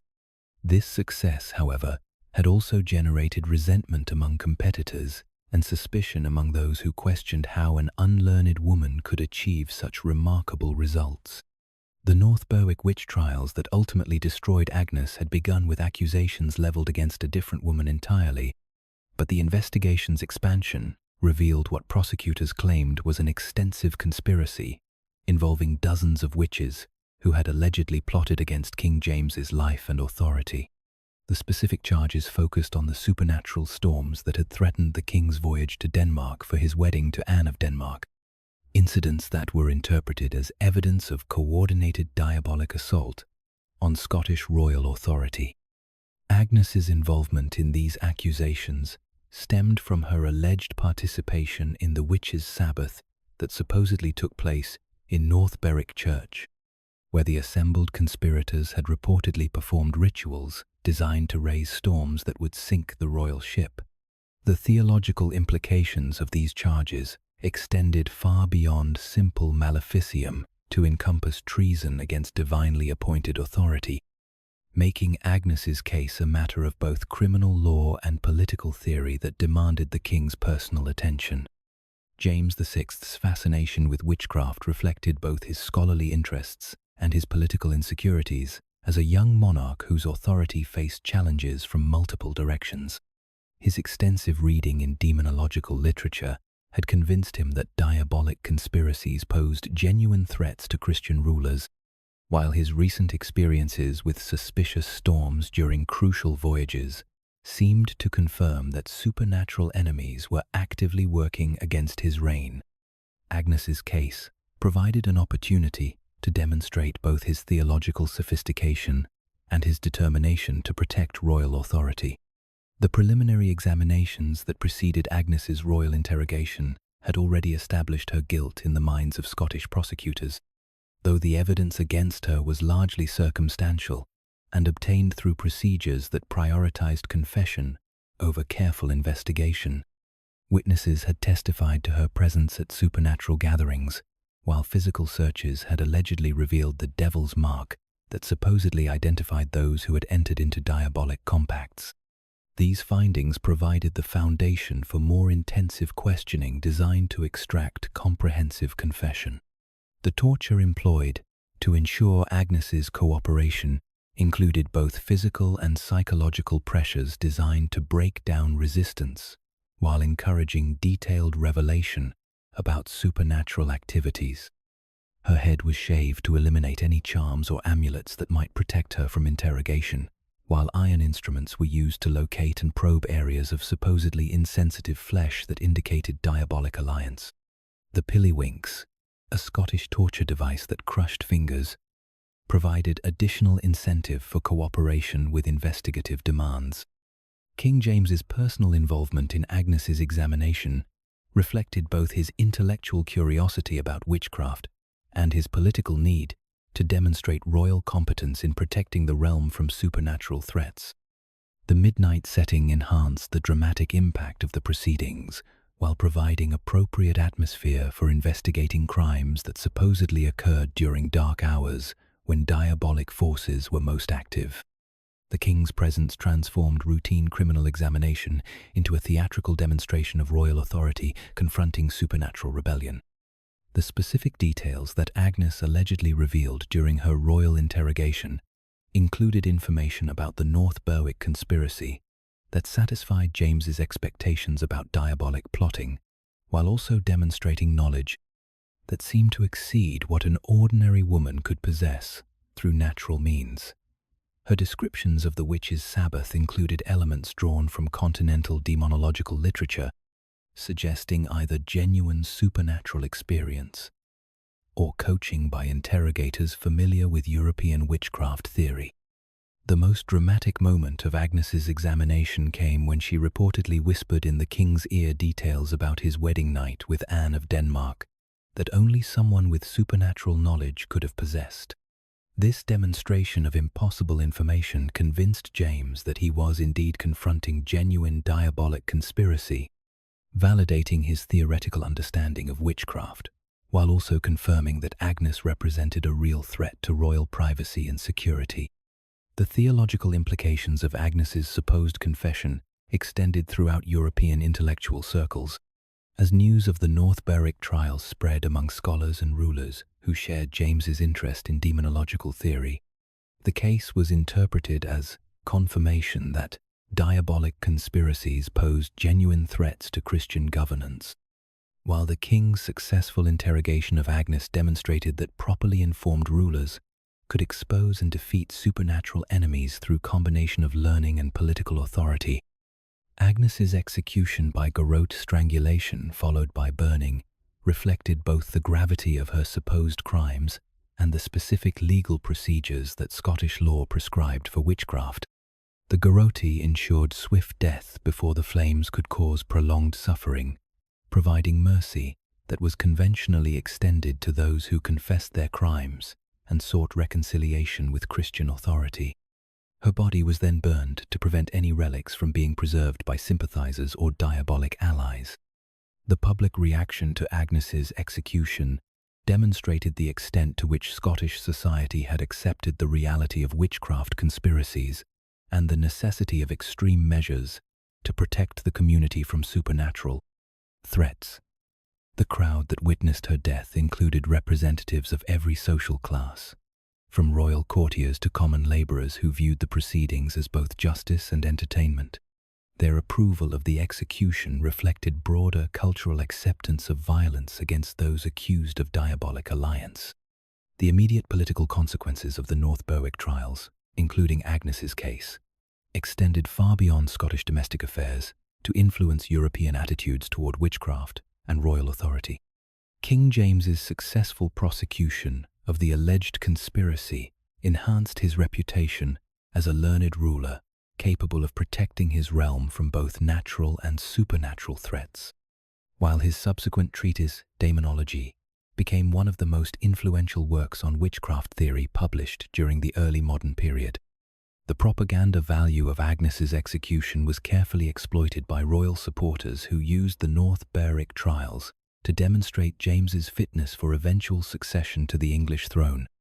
The king's scholarly approach to investigating diabolic conspiracy, combined with his political success in exposing supposed threats to royal authority, provided evidence of the intellectual and practical capabilities that would be required for governing the larger and more complex English realm. Yet the broader implications of Agnes's case also revealed troubling aspects of early modern justice that would eventually contribute to growing skepticism about witchcraft prosecutions throughout Europe. The reliance on torture to extract confessions, the acceptance of spectral evidence that could not be independently verified, and the circular reasoning that made denial of guilt evidence of diabolic protection, all demonstrated logical and procedural flaws that undermined the entire enterprise of supernatural prosecution. The influence of Agnes's case on Scottish legal development was both immediate and lasting, as the precedents established during the North Berwick trials shaped subsequent witchcraft prosecutions throughout the kingdom for decades to come. The procedures developed for investigating diabolic conspiracy, the evidentiary standards applied to supernatural accusations, and the theological framework used to interpret confessions all became standard elements of Scottish witch trials that would continue until the practice was finally abandoned in the 18th century. The international attention that Agnes's case attracted demonstrated the extent to which witchcraft had become a matter of scholarly and political interest throughout educated European circles. Foreign diplomats reported details of the North Berwick trials to their governments, while scholars throughout the continent debated the theological and legal implications of the supposed conspiracy. Agnes's confession became part of a larger body of demonological literature that influenced both theoretical understanding and practical prosecution of witchcraft. Modern historical analysis of Agnes Sampson's case has revealed the extent to which personal, political, and religious motivations combined to produce accusations that probably bore little relationship to actual events. The confessions extracted through torture reflected interrogators' expectations more than genuine supernatural activity, while the political utility of discovering diabolic conspiracy provided incentives for prosecutors to interpret ambiguous evidence in ways that supported predetermined conclusions. The feminist scholarship that has examined Agnes's fate emphasizes both the gendered nature of witchcraft accusations and the specific ways that women's medical knowledge made them vulnerable to supernatural persecution. Her skills as a midwife and healer, which had previously provided economic independence and social respect, became evidence of diabolic alliance when political circumstances required scapegoats for unexplained misfortunes. The physical location where Agnes died has been lost to historical memory, as Scottish authorities made no effort to preserve records of execution sites that might become focuses for popular superstition or political opposition. Yet, the cultural memory of her case persisted in folklore and ballad traditions that preserved alternative interpretations of the North Berwick trials, often portraying the accused witches as victims of royal paranoia rather than genuine threats to community welfare. The evening wind that swept across the Scottish coast carried with it the sound of waves breaking against rocky shores that had witnessed centuries of human struggle against forces both natural and imagined.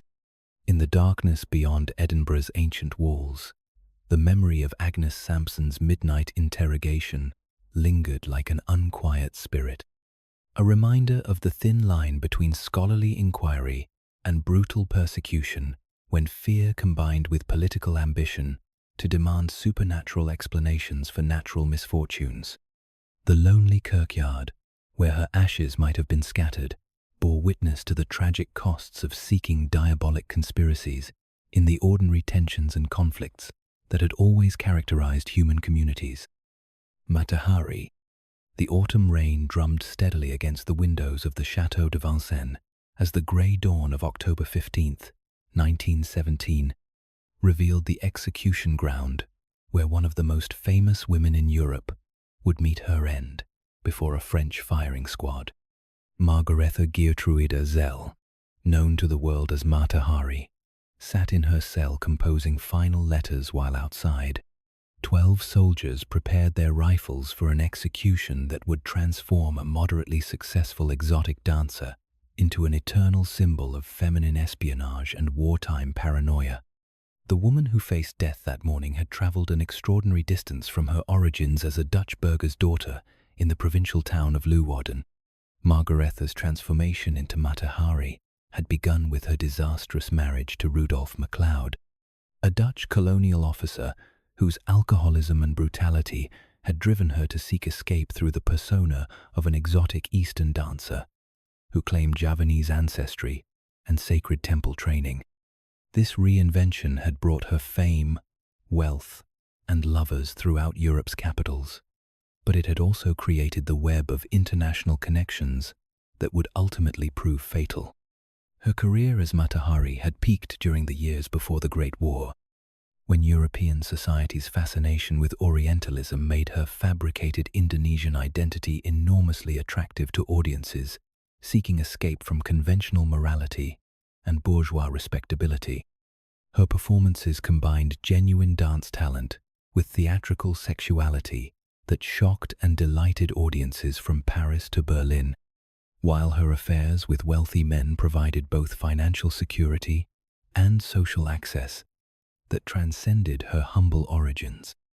The outbreak of World War I had transformed Matahari's international lifestyle from an asset into a liability, as her network of lovers and patrons included military officers and government officials from multiple belligerent nations. Her ability to move freely between Paris, Berlin, and neutral capitals made her an obvious target for intelligence services, seeking both information and scapegoats for military failures that demanded explanation. The exotic dancer, who had once embodied sophisticated internationalism, now represented dangerous foreign influence. The French decision to arrest Mata Hari in February 1917 reflected both genuine suspicions about her activities and the political necessity of demonstrating that military counterintelligence was actively combating enemy espionage. The devastating losses suffered by French forces on the Western Front had created public demand for explanations that went beyond tactical failures to encompass treason and internal sabotage. Mata Hari's arrest provided the kind of dramatic spy case that could satisfy popular hunger for evidence that hidden enemies were responsible for military disasters. The charges leveled against her combined legitimate concerns about unauthorized communications with enemy nationals and more speculative accusations about intelligence activities that prosecutors could not prove but found politically useful. The specific allegation that she had received payments from German intelligence officers was supported by financial records that suggested substantial income from unexplained sources, though these funds might equally have come from her wealthy lovers rather than espionage activities. The evidence presented during Mata Hari's trial was largely circumstantial, consisting primarily of witness testimony about her movements and associations, rather than documentation of specific intelligence activities or military information that she had allegedly transmitted to enemy agents. French prosecutors relied heavily on the assumption that someone with her international connections and lifestyle must have been engaged in espionage, since no innocent person would have maintained such extensive contacts across enemy lines. Her defense was hampered both by the wartime atmosphere that made sympathy for accused spies politically dangerous and by her own past deceptions about her background and activities. The fabricated persona that had made Mata Hari famous also made her appear untrustworthy to judges seeking to distinguish truth from fiction in her testimony. Her exotic image, which had once been professionally advantageous, now suggested the kind of foreign corruption that wartime paranoia identified as fundamentally threatening. The trial proceedings revealed the extent to which French military justice had been shaped by wartime pressures that prioritized rapid resolution over careful investigation. The court-martial that condemned Mata Hari operated under procedures designed for battlefield discipline rather than complex criminal investigation, while the judges who heard her case were military officers whose primary concern was maintaining morale and demonstrating official competence rather than establishing legal truth. Mata Hari's behavior throughout her trial and imprisonment demonstrated both her continued faith in her ability to charm her way out of difficulty and her fundamental failure to understand the political forces that were destroying her. Her confidence that influential lovers would intervene on her behalf reflected both narcissistic personality traits and genuine ignorance about the extent to which wartime pressures had made such intervention impossible. The woman who had manipulated men through sexuality and exotic appeal found these weapons useless against military justice. The diplomatic efforts made on her behalf by the Dutch government reflected both humanitarian concern for a Dutch citizen and political calculation about the implications of allowing wartime allies to execute nationals on questionable evidence. Yet, these interventions proved ineffective against French determination to proceed with an execution that would demonstrate resolve in combating espionage while providing a dramatic conclusion to a case that had attracted enormous public attention. The months Mata Hari spent in prison awaiting execution provided opportunities for reflection that apparently produced genuine religious conversion, as she embraced Catholicism while seeking spiritual preparation for death. Her letters from this period revealed someone who had finally abandoned the exotic persona that had defined her public identity, replacing theatrical Orientalism with conventional Christian piety that suggested either genuine spiritual transformation or calculated appeal for sympathy. The morning of her execution brought unseasonably cold weather that added physical discomfort to the emotional trauma facing both the condemned woman and the soldiers assigned to carry out the death sentence. Mata Hari's appearance at the execution ground impressed observers with its dignity and composure, as she refused the traditional blindfold while facing her executioners with the same theatrical confidence that had characterized her stage performances. Her final moments demonstrated the complex mixture of courage and narcissism that had defined her life, as she reportedly blew kisses to the firing squad and maintained her innocence even while facing the rifles that would end her existence. This theatrical gesture provided a fitting conclusion to a life devoted to performance, while also suggesting that she had never fully grasped the deadly seriousness of the charges against her. The volley that killed Mata Hari was followed by the traditional coup de grace delivered by the execution's commanding officer, ensuring that death was swift and complete. The sight of her body crumpling to the ground marked the end of both an individual life and a particular kind of Belle Epoque internationalism that the Great War had made impossible to sustain. The exotic dancer, who had embodied sophisticated cosmopolitanism, died as a symbol of the dangers that global connections posed to national security. The immediate aftermath of Mata Hari's execution saw both celebration among those who viewed her death as justice for treason and growing questions about the evidence that had supported her conviction. French military authorities released selected details about her case that were designed to justify the execution while concealing information that might have raised uncomfortable questions about the quality of intelligence work. Judicial procedure. The international reaction to her death reflected the complex mixture of fascination and moral judgment that Mata Hari had always aroused. As newspapers throughout Europe and America debated both her guilt and the appropriateness of executing a woman whose crimes might have been more sexual than political, the exotic dancer's death became a lens through which different societies examined their own attitudes toward feminine sexuality, international mobility, and wartime justice. The mythologizing process that began almost immediately after Mata Hari's execution transformed her from a moderately talented performer into an archetype of the femme fatale whose sexuality served political purposes. This legendary status obscured both the questionable nature of the evidence against her and the broader context of wartime paranoia that had made her execution politically necessary, regardless of her actual guilt or innocence. Later, declassification of intelligence documents revealed the extent to which Mata Hari's prosecution had been based on suspicion rather than evidence, while also demonstrating that German intelligence services had indeed attempted to recruit her as an agent, though with little apparent success. These revelations suggested that she had been caught between competing intelligence services that used her for their own purposes, while providing little protection when she became politically inconvenient. The feminist scholarship that has examined Mata Hari's case emphasizes the gendered nature of espionage accusations and the specific ways that women's international mobility made them vulnerable to suspicion during periods of heightened nationalism. Her exotic persona, which had provided professional success during peacetime, became evidence of dangerous foreign influence when war demanded clear distinctions between loyal citizens and enemy agents.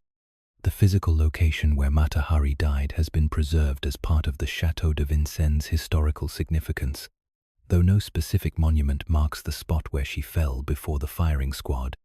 The execution ground that witnessed her death continued to serve French military justice for decades, hosting the deaths of other spies and traitors, whose cases attracted less public attention but reflected similar tensions between individual liberty and collective security.